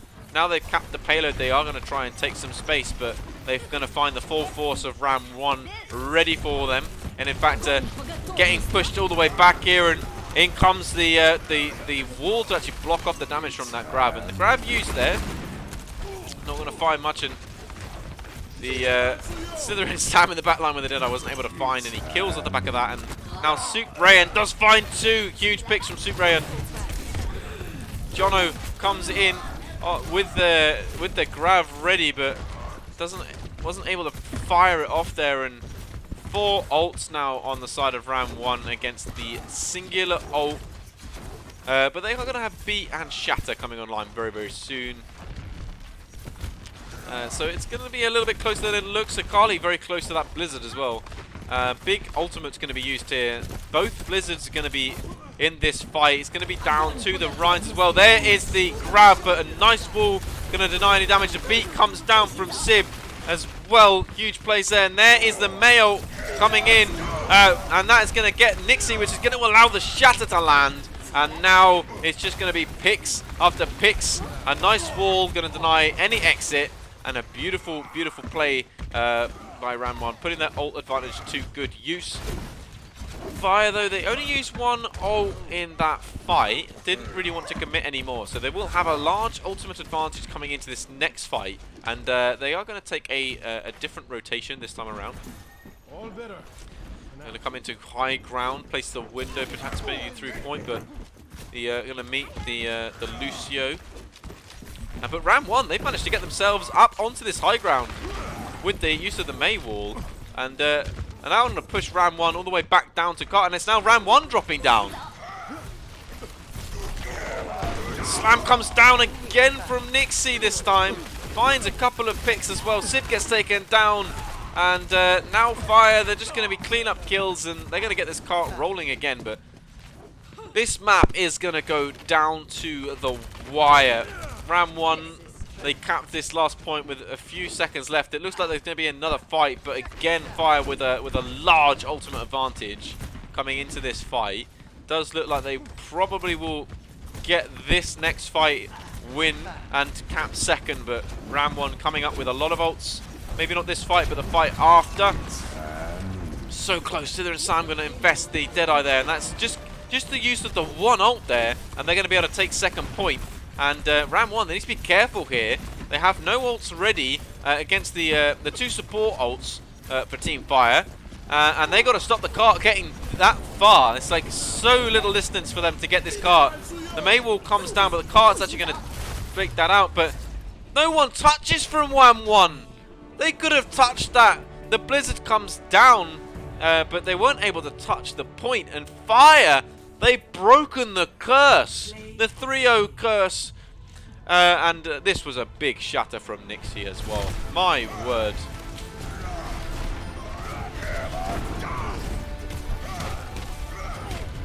Large slam comes down from Nixie.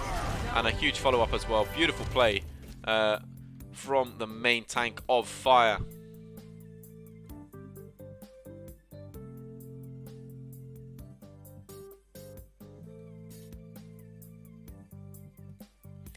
Oh my word, we're going to a map 4. We're going to a map 4.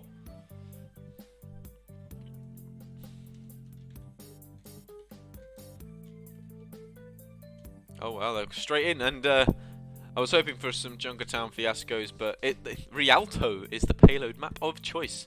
The first payload map of Ramrena, ladies and gentlemen. It's going to be a big one.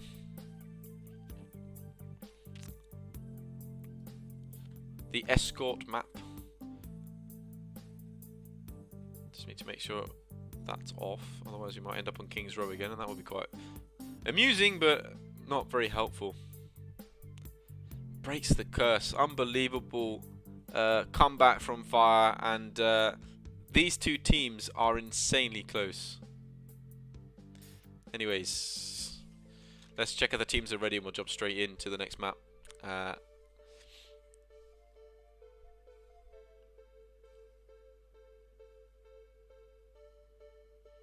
The curse has broken. The curse has broken. Both teams are ready. Going into Rialto. Imagine it, the one day we don't have 2 casters is the one day we don't end in a 3-0. So the one day where you would, as a caster, you would want less maps because you have to take all the talking yourself and your throat gets very dry. The one day a 3-0 would have been okay. And we end up on not having a 3-0. Unbelievable. What is my luck, isn't it? Tell you what, the other casters, they're going to be jealous they weren't here. That's what I will say.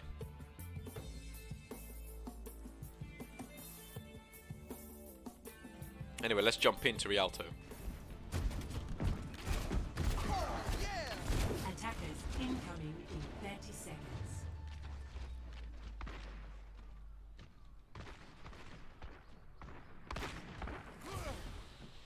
Team Fire to get the defense here, and our first glimpse of these teams in an escort map.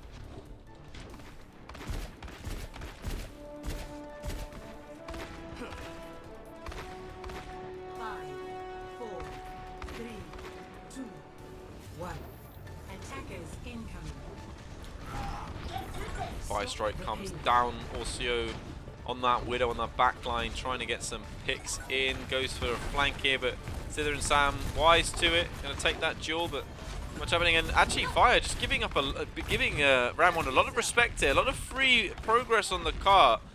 I think they want to fight this corner here to deny the Widow as stronger sightlines, but also down this left-hand side does have a lot of sightlines available, and have to be very careful there. And both teams having to use lamps early here,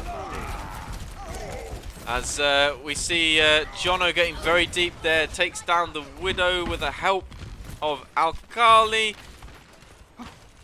Gets D-Mech though as a price.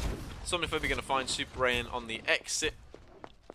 And Team Fire, they're going to get the first fight win here.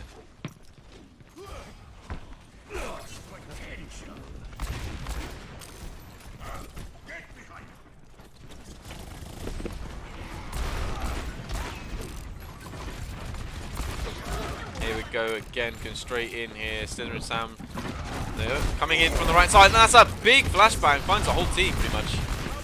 No follow-up though, and there's a remake! It's a double K with the remake! It's absolutely massive from Jono. Love it or hate it, you got to accept that it's really hard to land, and if you land a double K with a remake, it is just beautiful.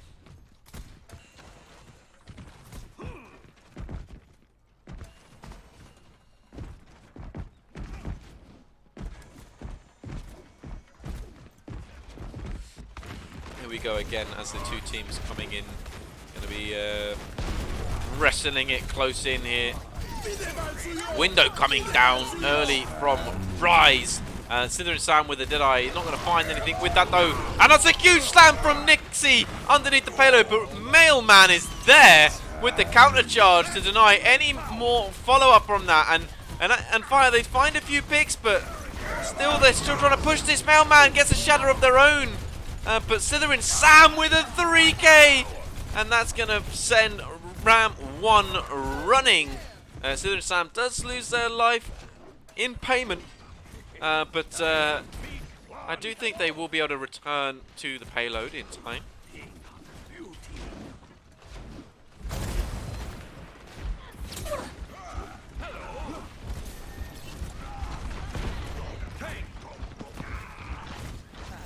Switching over to the Ash instead of the Widow. Try and get a little bit more value in as Ram1 do now get back on cart. And Jono with the bomb from behind. Beautiful play there. Mailman tried to get that shield in the way, but wasn't able to find anything. But Orcio and Cheese linking up to get a couple of kills of their own here.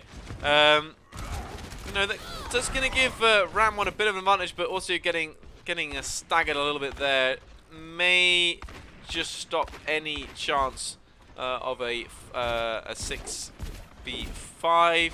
As the rest of Fire have now returned with the help of Civ going back with that taxi. And Ram1, they're struggling here. They're not able to get this round this corner. Slam comes down from Nixie, and down comes the molten core as well from Akali. The Bob though is getting a little bit of damage done in the front line, distracting the damage from the turret as well. But the Deadeye comes down, but the kills are coming in from Fire. The grab gets used, but there's no follow-up from it. And it does look like Fire, they're going to hold the car on this corner.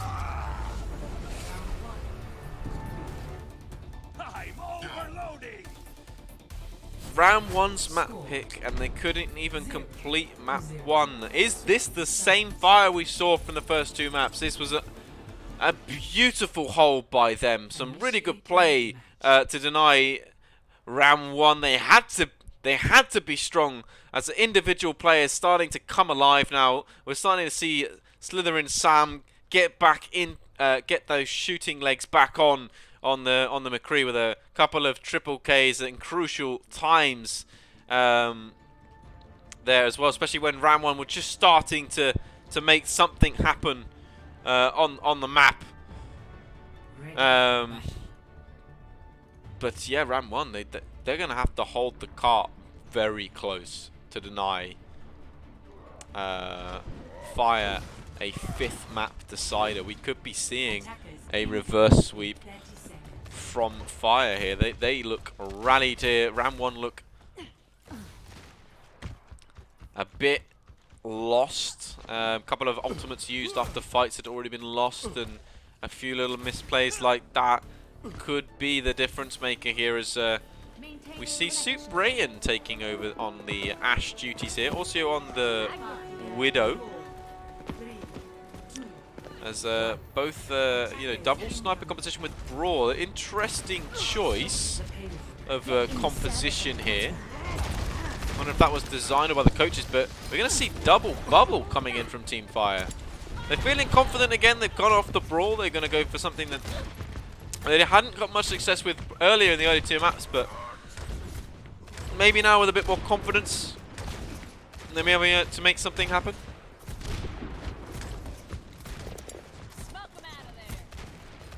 And it is Mailman on this corner, just trying to hold up. Cheese is there as well on the Zarya. Also finds Slytherin Sam, but Slytherin Sam finds Suprayan, and both teams going to get the res off. So big mercy plays here, and Mailman, I think, is going to struggle on this Reinhardt when the healing is less conducive to a Brawl competition. They do have the Baptiste, but also with the Mercy instead of the Lucio, there's going to be no speed boost. There's going to be no taxi here for Ram1. They do have the res, of course. That very, very strong ability bringing a player back into the battle. And Ram1, they find Akali's Echo, taking that down. They're going to invest the window here as well, trying to get a bit of extra healing. And Nixie gets taken down here, and Ram1, they're going to send Fire back just a little bit. That cart very close to its destination, you can see. It's going to be hard for Ram1 to hold that cart and not let it get any further.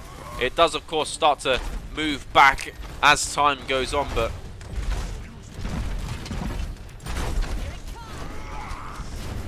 it's very little distance here, very little leeway for Ram1 to hold on to. But so far they are holding. For the first 2 minutes, they've stopped that cart from getting to the end. This map is not over just yet. Fire though, they probably only need one more fight from here. It's just about waiting for those ultimates, and Akali's just going to get free progression on that payload. Get a little bit closer there. And they're going to have a nanoed Winston trying to get on the back line. Orcio finds Akali though, and there's that nanoed Winston getting deep and trying to take down Orcio. Orcio though does find safety, but Rise does not. Suprayan gets the pick on the Slytherin Sam on that Barra, and the res onto Rise as well. So both supports still going strong. Mailman with the slam isn't able to find anything, and denied the charge as well.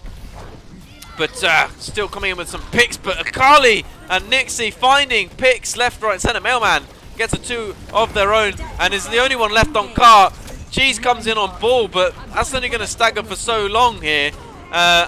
With Akali getting the duplication onto the Reinhardt, trying to charge up the slam, does find the slam, and that's going to be it.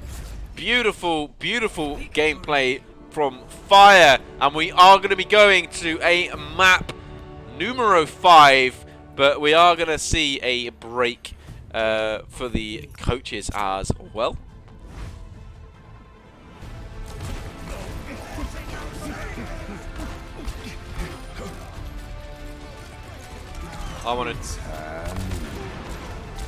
I low-key wanted to see the remake be play of the game, but we weren't gonna get it.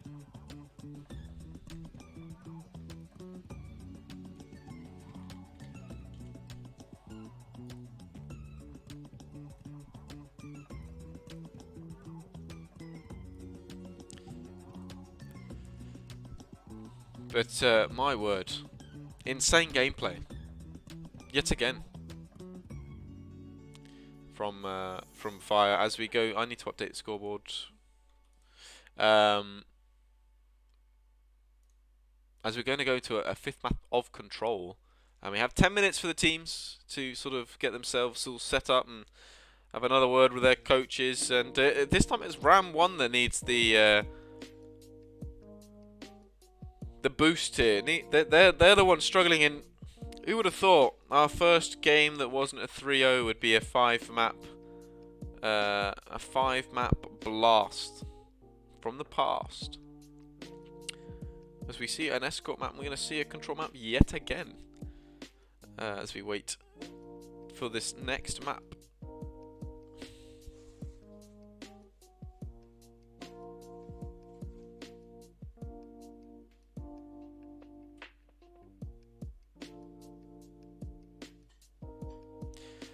I'm just watching the stream like 2 minutes later in that last fight, you know, and I'm just watching my camera work, and it's not the best camera work in the world, is it? Oh dear.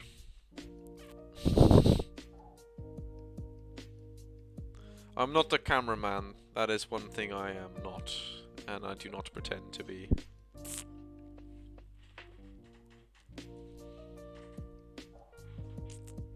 What I do pretend to be, though, and is chilling out to this music.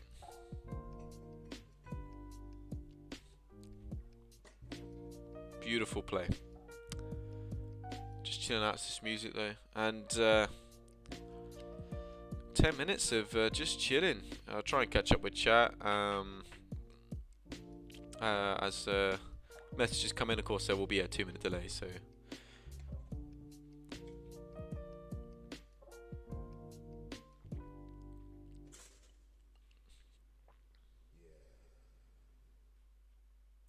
The curse is broken, and now Fire coming in with the reverse sweep. Potentially here. 2-2. Very close map.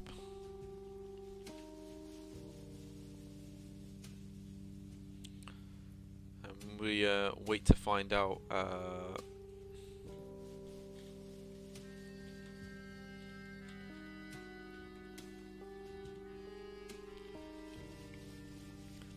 Obviously wait for Ram1 to sort of get their pick. Are they going to choose Busan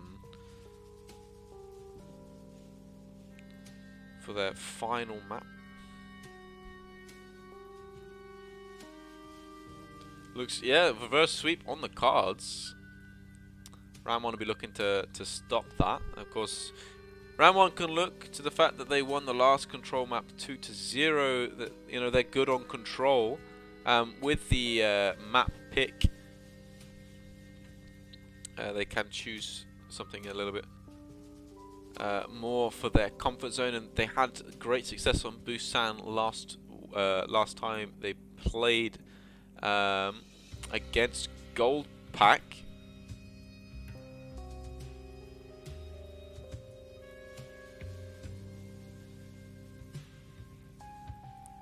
Mental fix by Wonderwall.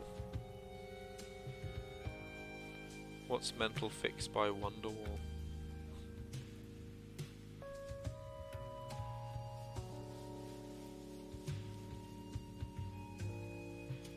Oh, Fire's mental fix by a wonderful wall.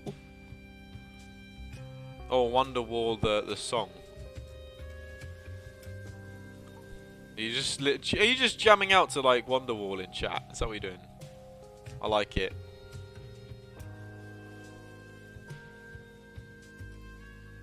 Spam this ham for fire to win Busan.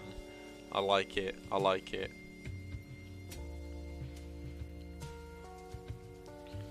Just waiting for teams to sort of get ready and cheering in chat here. Jono's as well. Sither and Sam, both members of Team Fire, of course.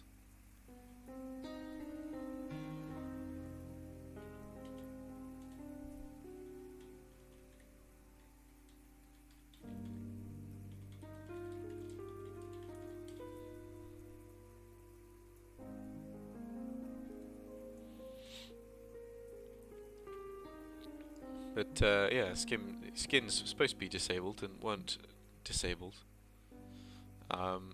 Just the uniqueness of some of the hitboxes of those. Oh, Proxy! Hello. Oh, good. You've come to join me mid-screen. Welcome, my brooder. All right, let me get your cam sorted. Yeah, just try to yeah, I'm working my cam too. Probably hasn't the right quality yet. Just give me a moment. You don't have a moment. You're live now, mate. I'm live now. All right. I think that's. Let me turn your name. Why do I do this? Let me get your name right as well. There we go. Hello. We got two casters. For the last map, we're going to a 5-map fiasco. Oh. Unbelievable. Reverse sweep on the cards for Fire. Beautiful. Okay, that's a really special thing. I mean, we're used to have those 3-0s and finally with something more exciting, more drama. I mean, who doesn't love those kind of things, especially for a tournament? Now what we have is the story. Hella, tell me, what did I miss out on the last map? So give me the story. It's been insane. Like, it's been the closest game yet. I mean, the scoreline even highlights that this time around. Mm-hmm. Ram1 come out guns blazing. First 2 maps, get 2 maps under the win. They win Ilios 2 maps to 0, but 2 points to 0. But you know, those points were like 99 to 99.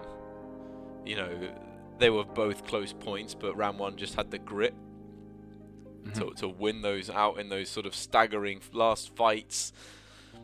And then we went to Temple of Anubis. Ram1 on the attack first. Team Fire managed to defend. They held so valiantly and denied Ram1 from completing the map, but Ram1 got up to 94%, I think it was, in the end. But then on their defense, on Ram1's defense, they did an even better job than Fire, and Fire just couldn't get up to that second permanent pick, permanent cap, and so it's a real back and forth at the moment. It was. I mean, even in the maps where Ram1 had won, it was very much back and forth in those maps. All right, that's exciting. That's exciting, but well, probably not for the players because they just hope for a fast and easy win. But now they really need to take care of every coaching advice they might get. Get they actually another coaching advice after the 4th map or for the last map? Or yeah, that's what we're in now. We're in a small break for Ram1 and Fire to get their last little bit of talking. Get their psyche in ready for this next fight. Of course, for the previous map of Rialto, Ram1 had the map pick and Fire held them on first point. Oh, okay. Unbelievable play from Fire. They're holding Ram1 on that first point. I think some smart decisions in terms of the composition from Fire on their defense really helped, like making sure they had that taxi from Somnophobia on the Lucio, I think, I think it was either Somniophobia or Butterfly going on for that permanent taxi. Whenever anyone was picked off, would immediately get them back into the fight. Beautiful plays, and they actually held it on. I think it was second corner. It wasn't even the end of the point, so it was a really good defense from Fire. And to be fair to round 1, they gave it a good run themselves. They held it at the same point for a good 2.5, nearly 3 minutes in the end. Beautiful play. Oh, you're a great storyteller. I like to hear those stories. By the way, I also see some people cheering in the chat. Hello, Lavash. What the shirt is. It's an interesting thing. I just don't know how to describe what it is. But hey, all right. I mean, probably here we see also Jap in the chat. It is also calling here that it's getting way too intense. Jap here, he voted for the Ram1. Ram1 fan here in the chat. But can you tell me about the pool? Is the pool? Do we have a lot of people voting for the Ram1 or for the Ram2 for Fire? It's 33% for Fire, 63% for Fire, 37% for Ram1. Mm-hmm. Is a state of mind which you constantly strive toward. All right. And it's been talking about like Wonderwall as the song of choice for Fire to get their spirits back into the game after going 2 maps down during their last coaching sections. But obviously we're in that last coaching session. We're going into map numero 5. It's Busan, isn't it?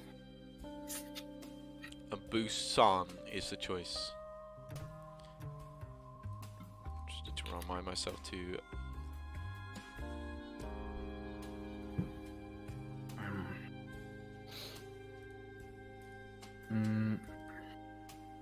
Okay, Busan. All right. What kind of compositions did we have before? We've seen So double what could bubble. We've seen double bubble and brawl from Fire, and we've seen a few different variations of brawl from Ram1, but predominantly just brawl from them. Okay. Anyway, we're jumping in to Busan.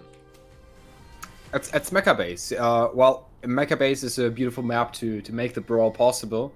You normally always see a brawling composition. Maybe with the Mei. Mei's really powerful here in general, so probably gonna see this. Besides that, McCree always really viable to to protect the backline. But I like to see maybe also some more flanky heroes like Tracer, but I don't think that we're gonna see something like that. At the moment, it looks like a total mirror composition. Both teams, Ryan Zarya, the classic one, combined with the strong McCree with his flashbang always ready, and the Mei just there to wall them up and get the picks fast before the Lucio and Baptiste can actually help out with the speed or immortal fields. 4, 3, 2, 1. Yeah, and here they go. Both teams going to be using the Lucio speed boosts to try and get in very, very quick here. And it does look like both teams are going to get it both at this high ground at the same time. But Ram1 taking this left rotation. Fire take the right rotation, but Cheese finds Akali. And that's a huge first pick for Ram1. And that's a second pick and a third pick. Beautiful play from Ram1 as the charge coming in from Nixie isn't going to be enough. And that's a huge first fight for Ram1. In speed run, any percent first fight. Well, what can I say? I would say that Team Fire is just what was pretty fast in the beginning, but the charge from Mailman was just a strong message about it. Both coming in with charges there, but not the match to find. Then both teams with these Lucio speed boosts are they're not giving any space to each other here, but does look like Fire have made them way down onto point, or get a couple of them onto point there. Neither team losing a player just yet, doing a very good job keeping them alive, but there you go, Orcio, the first one to fall, and now it's going to be down to Ram1 to see if they can find a pick on the flip side of things to try and even things up. Window invested by them, and now Window comes in from Fire as well, though.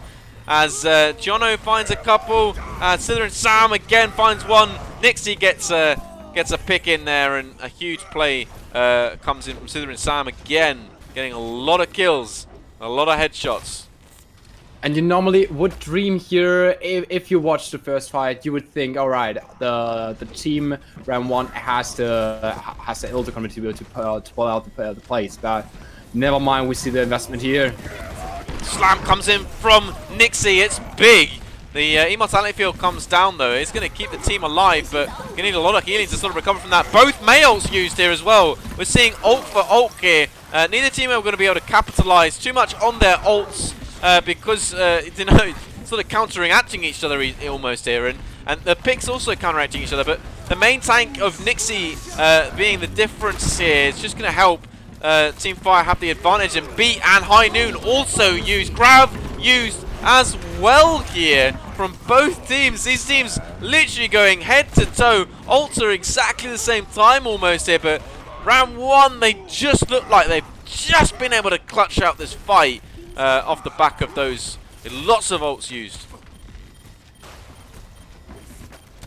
And there's some last final stagger attempt from the Mei.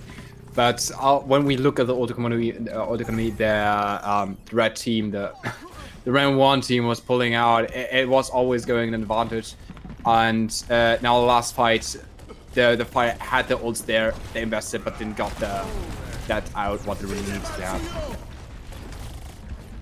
A lot of damage output coming here, but they go for rotations now to the other side. The C coming. Oh, there we go again. It's a little dance they're making here. They're performing here. Yeah, they are going to get out though, and they are going to get the Mei wall down, and Nixie going to get that charge kill onto Sib there. The slam comes down, and now a couple down, and a block again, this time from Mailman. Beautiful plays from Ram1 as they just try and come back off point here, but they are one down here. They need to find something else as they both charge into each other. The two Ryans battling out. It's a very close match between these two Reinhardts. But it is Fire now that is going to clean up this fight, as Orcio just trying to stall out and try and get that as close to 99% as possible. And you know, having switched over to that Tracer instead of the Mei just gives Team Fire that extra ultimate, that Mei ult advantage. Speaking of it, there it comes. Yeah, big Mei ult comes down in the end there, and gets a few in that as well. But Soup Rayan going to find Akali, so it's a pretty even fight. Soup Rayan though with the Deadeye from this high ground, going to try and connect with something as the barriers drop. So does Jono to that Deadeye, and Sither and Sam gets their own Deadeye, finds two with that though. Cheese finds the Grav and is able to get the picks needed here, as Orcio gets the picks and they're not able to touch. And Fire gonna Fire gonna get taken out. Ram1 gonna take the first point.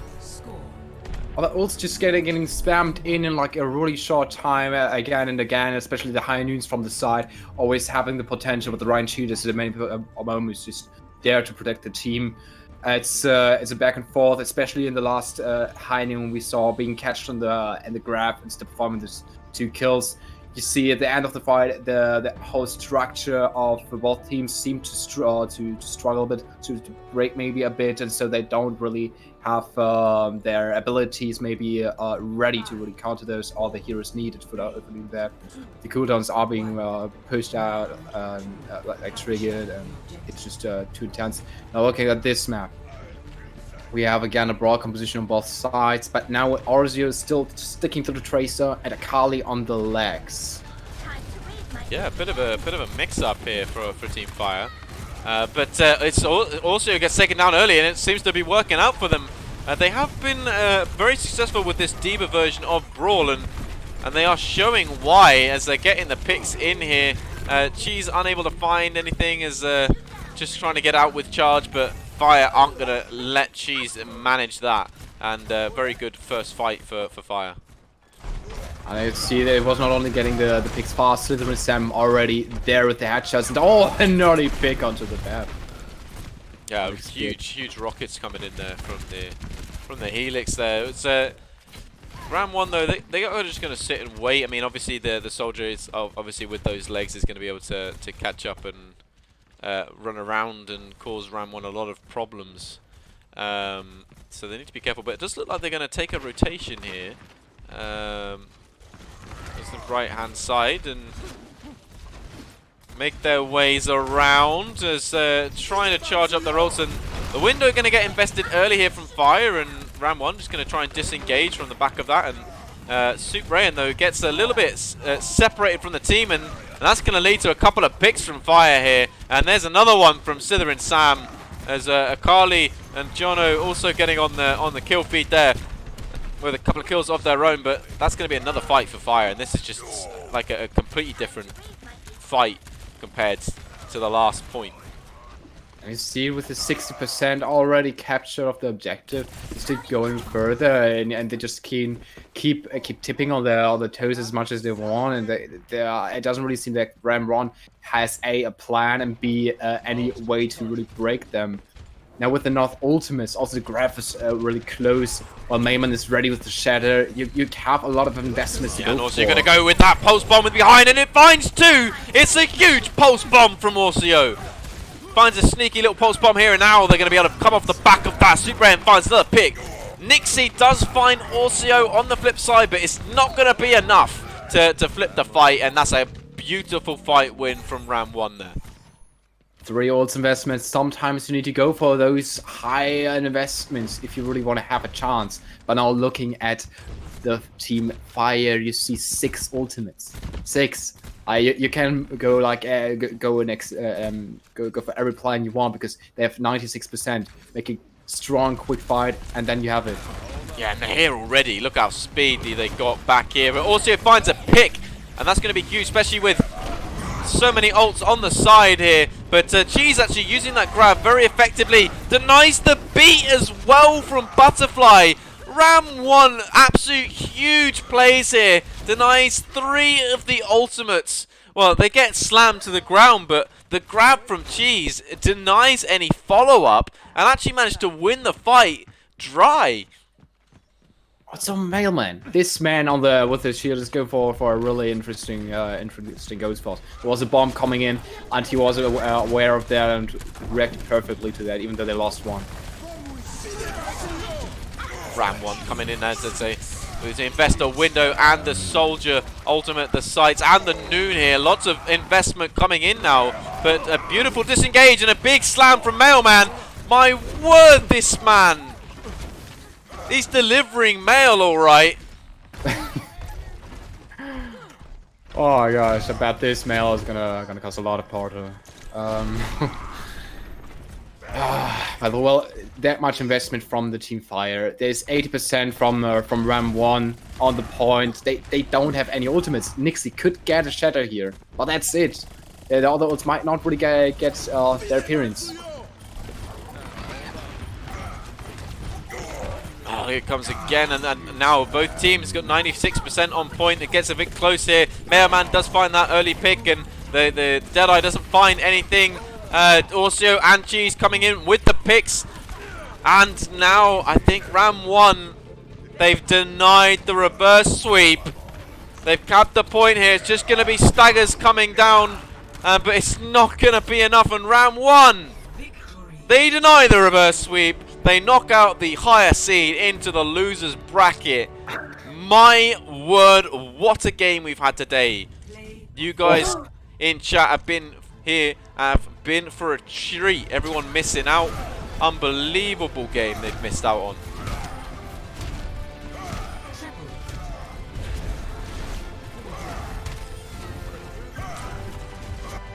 It's insane. We also see the people in the in-game chats saying, "I'm shaking," and everyone's really sharing this feeling right now.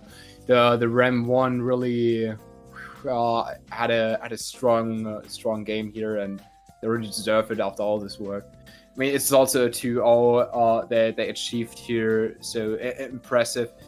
They had some struggles in the beginning, but it looked to be just some symptoms and nothing serious. Yeah, they had insane gameplay. Like you were looking at the beginning of that second point on Busan, and it definitely didn't look like it was going to be in favor of round 1. But winning that fight when Fire had 6 ults, but they only used the grab, and they used it more defensively than anything, and managed to win the fight off the back of it, was just absolutely insane. Also, I remember this moment where the Diva Bomb was coming from on the Busan last map we have here, on the last map point, where the Diva Bomb was going into the back from sent in by the Team Fire, and Man reacted into a really clever way where he presented his shield towards the opponent's Ryan, because they were aware of the shatter coming in. Well, yeah, the McCree got shattered, I think, and also killed by the Diva Bomb. Something of that had probably happened, but it was he paid the McCree's life to protect the whole team, and won the fight with it after the opponents invested 2 ults really fast. It's just this kind of competence just shows off the skill needed to succeed in a tournament like this. Especially against the highest seeded team, you're talking about Team Fire. So Ram1 not only worked hard for it, but earned it. They worked very, very hard for that. You can tell how hard they've been working from it just by the improvements they've made. These two teams, they scrimmed in the past, and Fire definitely were the better team in that scrim, coming out on top from what I've been heard and what I've been told. Absolute insane gameplay from both of these teams, and the game was as tight as the scoreboard suggests. It could have gone either way, and I was hyping this matchup. Everyone was like not giving it the time of day, but I was hyping this matchup all weekend, was I not? I was like, yo, Ram1 versus Fire, that's gonna be a big one. And here we are with probably most entertaining map so far. You were right with your prediction about the intensity from this map, and I'm just really excited for the upcoming interview. Like, who could we have first as interviewee? I think she's just waiting at the moment in the rating room. Yeah, I want to speak to Fire first, but I think it's Isa Luna. Ayaz Luna. I think that's how you pronounce it. I think we just refer to them as Luna, though, in honest. But well, we should also give them maybe a moment. Well, they performed really hard on 5 maps in a row, and this final map was probably a big. It was probably a bit tragic, so it's totally okay if we give them some time to think about. Never mind. She's already ready. We can move. Hello. Hello. Is it? How do we pronounce? Is it Ayaz Luna or is it Ayaz Luna? Ayaz Luna. Yeah. All right. Perfect. I think I got that. I know a lot of people call you Luna. Am I alright? That's fine. Am I a friend? Yes, you're a friend enough to call me Luna. Perfecto. Thank you so much. My pronunciation game is terrible. So, Fire, they did so well today. My word, this game could have gone either way. Tell me the emotions in the Fire camp right now. Just sort of a mix. They started off being incredibly sort of nervous and built up, and you can sort of tell that for the first 2 maps. Then during the first break, we sung, we played Wonderwall. We got the emotions up, told them to chill, just imagine it's a scrim, not a tournament game. And we just then got the next 2. And then it crept back in for that last one. Sort of a little individual mistakes here and there, and yeah. So they're feeling a bit down, but not out. They're thinking, okay, there's less pressure on us now. Absolutely. I think that pressure really is really what made the difference. Of course, Ram1 coming from having a game already in the tournament, they've had that experience of nerves, they've had that experience of playing again under pressure that Fire hadn't had just yet. You know, sometimes it's almost an advantage to have that that earlier game, so you can get used to the nerves against a lower seeded team. But I mean, they did so well Ram1 today as well. So huge kudos to them. But again, unbelievable play on Rialto. It was Ram1's pick, and the defense from Fire was just insane. I just told them, look, play them in their own game, beat them in their own game. Because Ram1 really liked the Brawl. It was like, you can play Brawl well, let's just go Brawl and just win that way. It'll make you feel so much better. That's exactly what they did on the defense on Rialto as well. Proxy, of course, joined me for the stream a bit late, so missed all of those maps. But I'm sure Proxy's got a few questions based on just that final map. Yeah, sure. I always have a lot of questions. Yeah, talking about I need to come out fast with some questions, isn't it? Isn't that a situation? Sorry, I dumped you in it. My bad. I wanted to go and update the bracket. Okay. But yeah, we could talk about Busan, but I'm more interested in what the coaching was going and when you had this time between the maps. Like what was going for? What were you focusing on there? It was just generally comms and their mentality. Okay. They just sort of buckled under the pressure at the start, and it was just sort of like, look, you need to relax, you need to call like you do in scrims, like I know you can do, and just actually relax into it. They were so sort of nervous and jittery at the start, even though they wouldn't admit it. And then after those first two, it was just like, okay, we get to reset, we get to actually think about it, and just actually chill. And it worked really well. You have such a nice way to give us the story. It's like when you would just cut off the music, put in some nice raining in the back, you would have the feeling that someone is reading from a roman or something.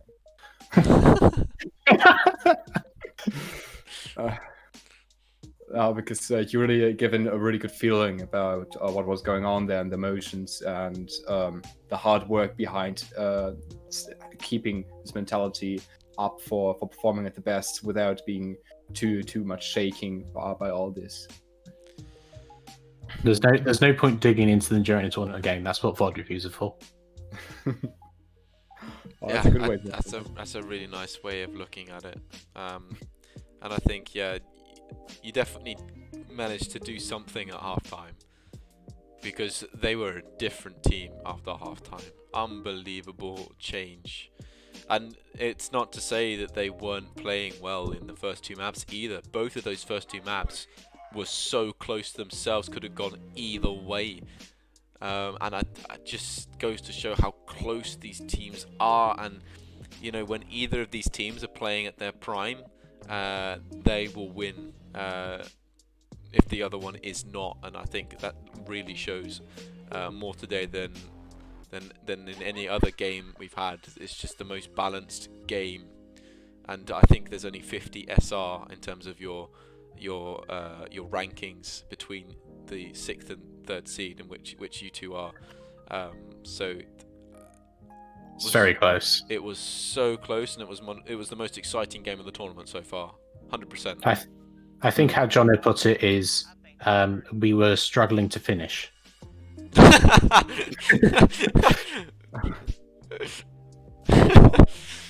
Oh no. So I wasn't there in the beginning. The counter went for like the points were coming for like the first two for you guys, and then the next three for Ram1, or other way around. Other way around. Oh, it was 2 for Ram1, 2 for Fire, and then the last one for Ram1. Oh wait, so you were on your back for the reverse. Yeah, it was a reverse sweep for Fire was on the cards, but Ram1 after the second break came back and. I think we just all wanted to give you a show. You've had too many 3-0s. Absolutely. Put it down to that. You get to see the elusive escort map.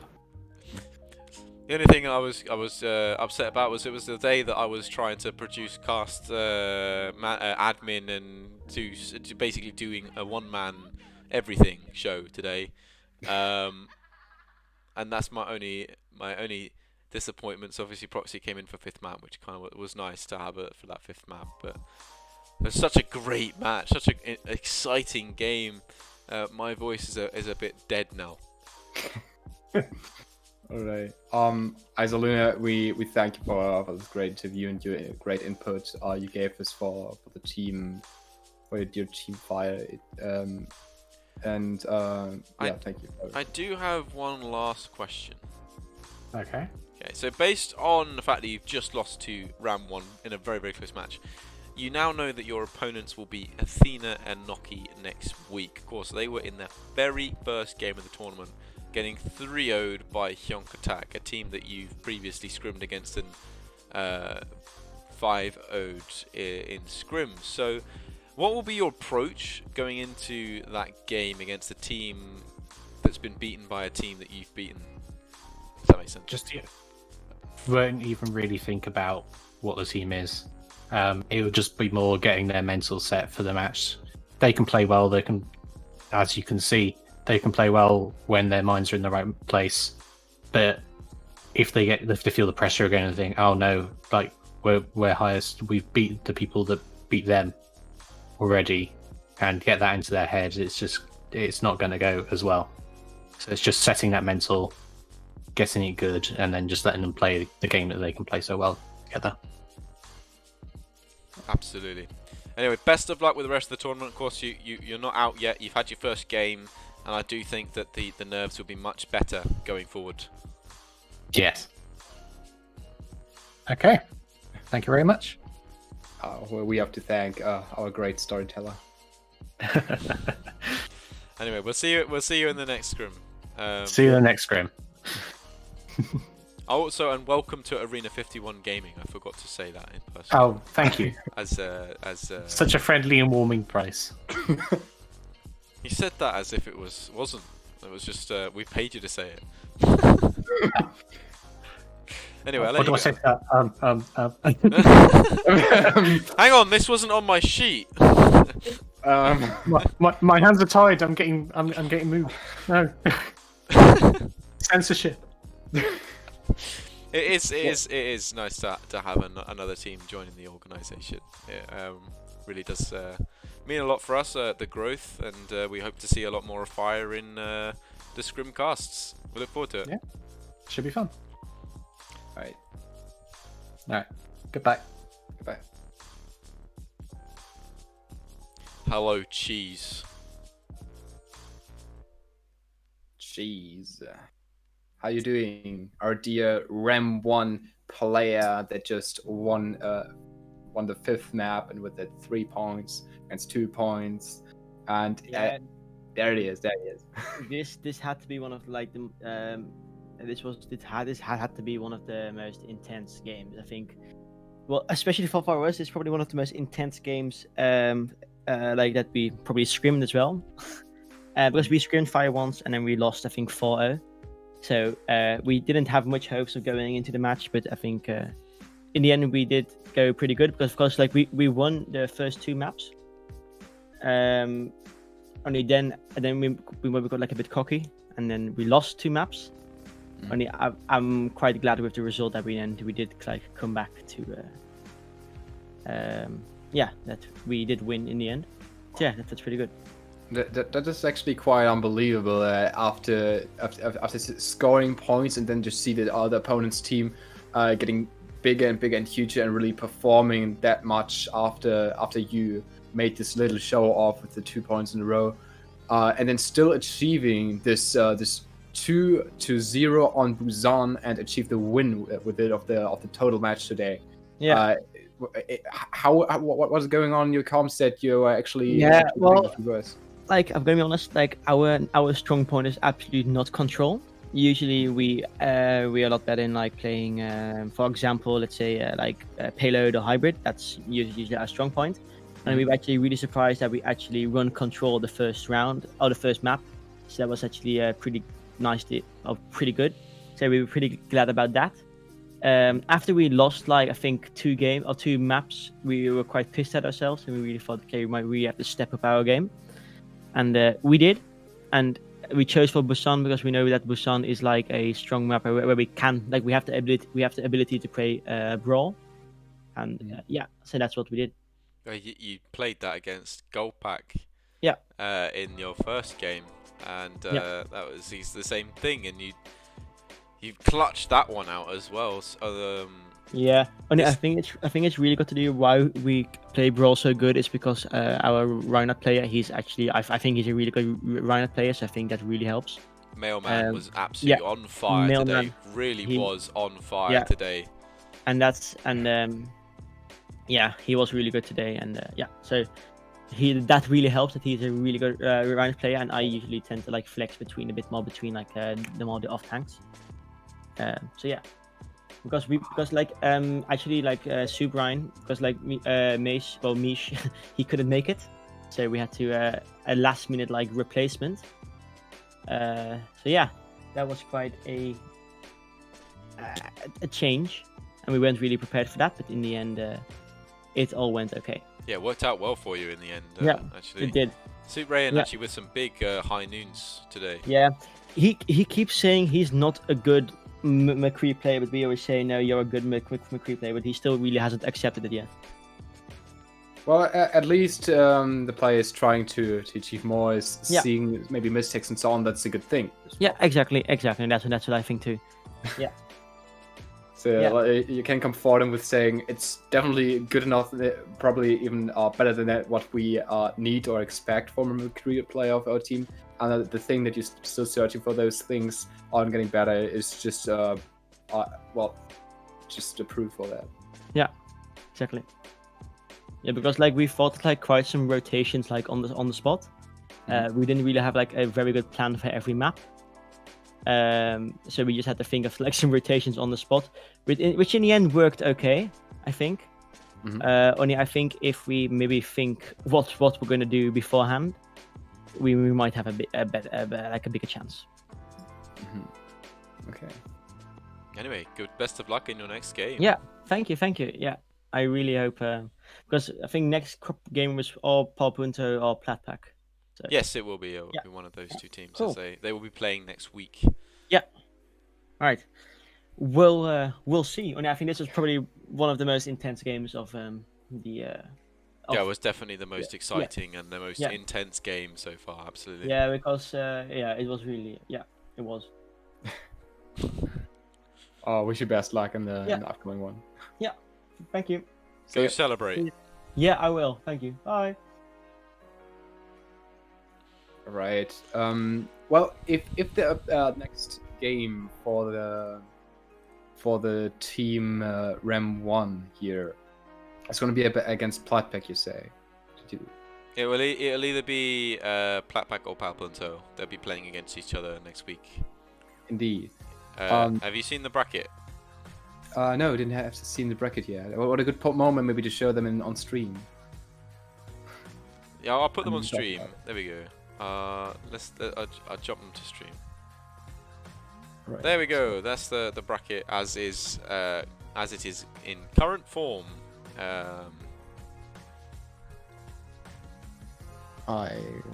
have to wait 2 minutes before you'll be able to see it. Oh, okay, cool. Let's just wait 2 minutes. No, never mind. I've got it on my screen too. We'll just twiddle our thumbs. No, it's fine.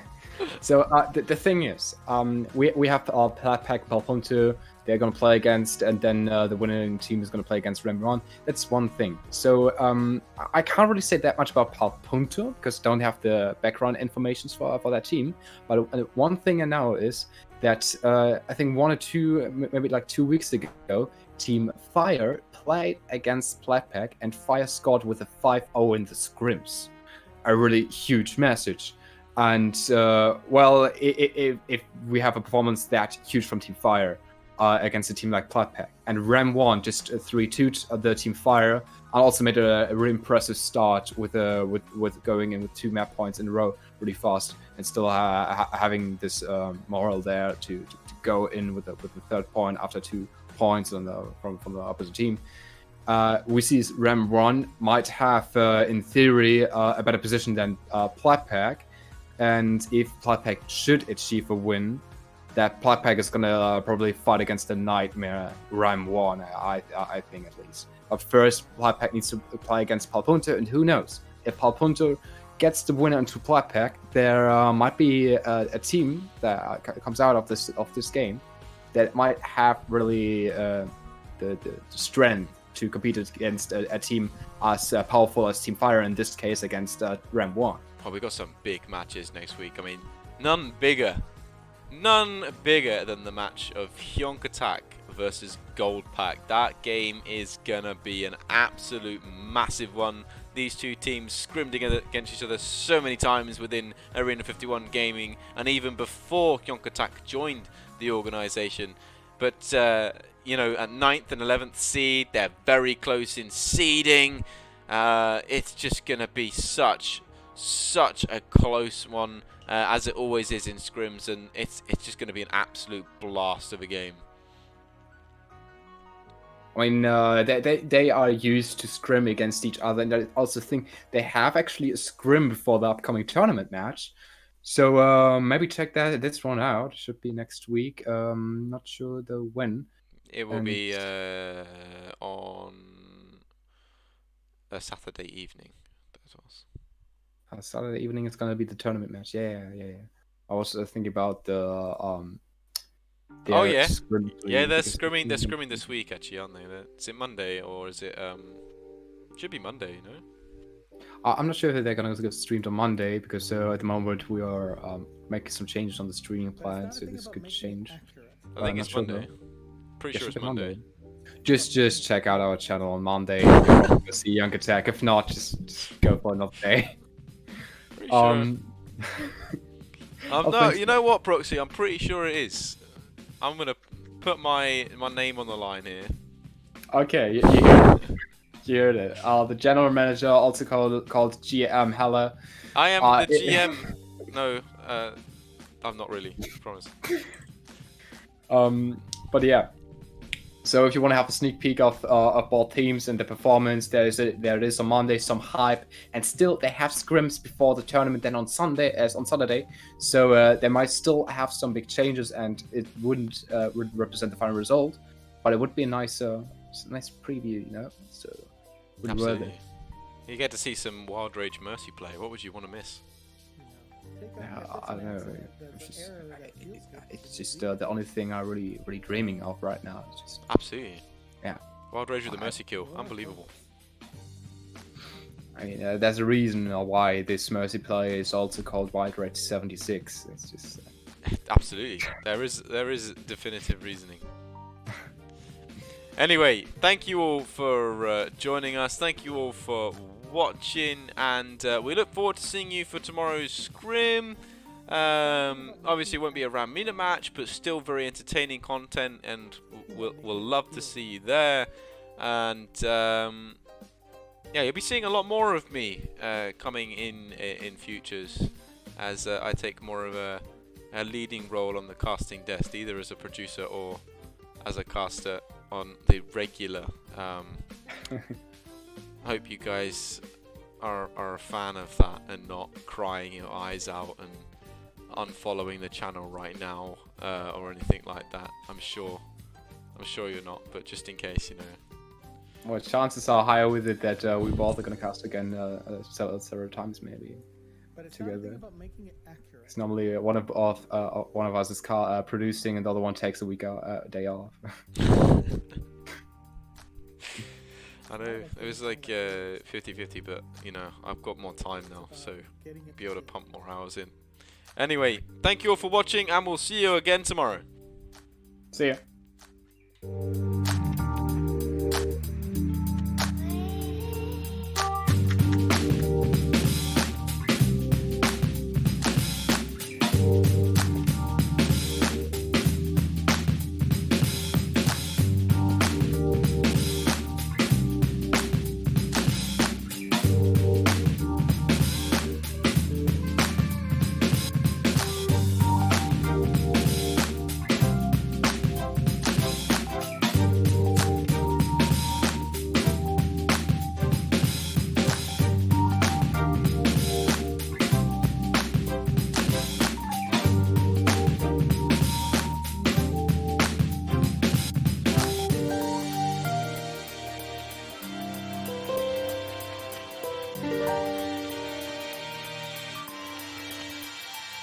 You know, if it's an accident that's an error that feels good, then you leave it in. You know, you want those.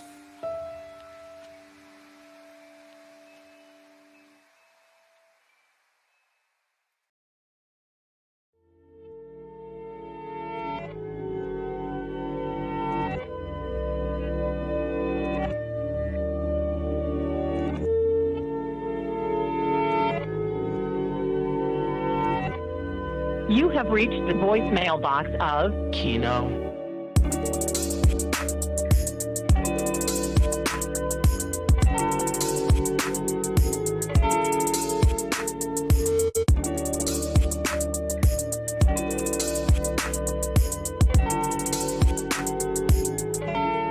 Just wait for the tone.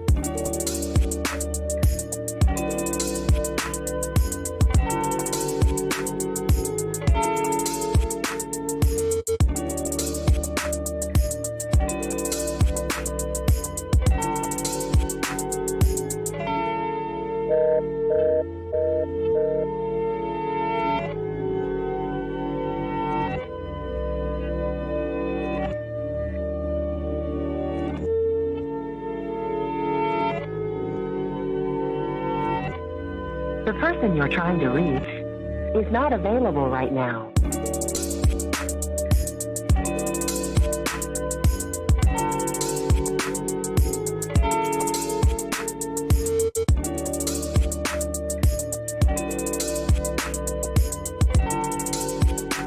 If you need further assistance, enter pound now.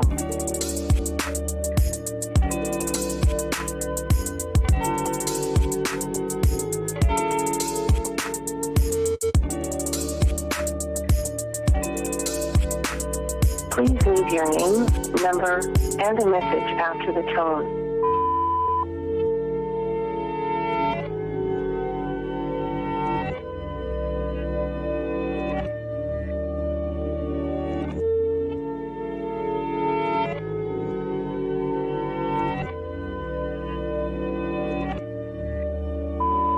Goodbye.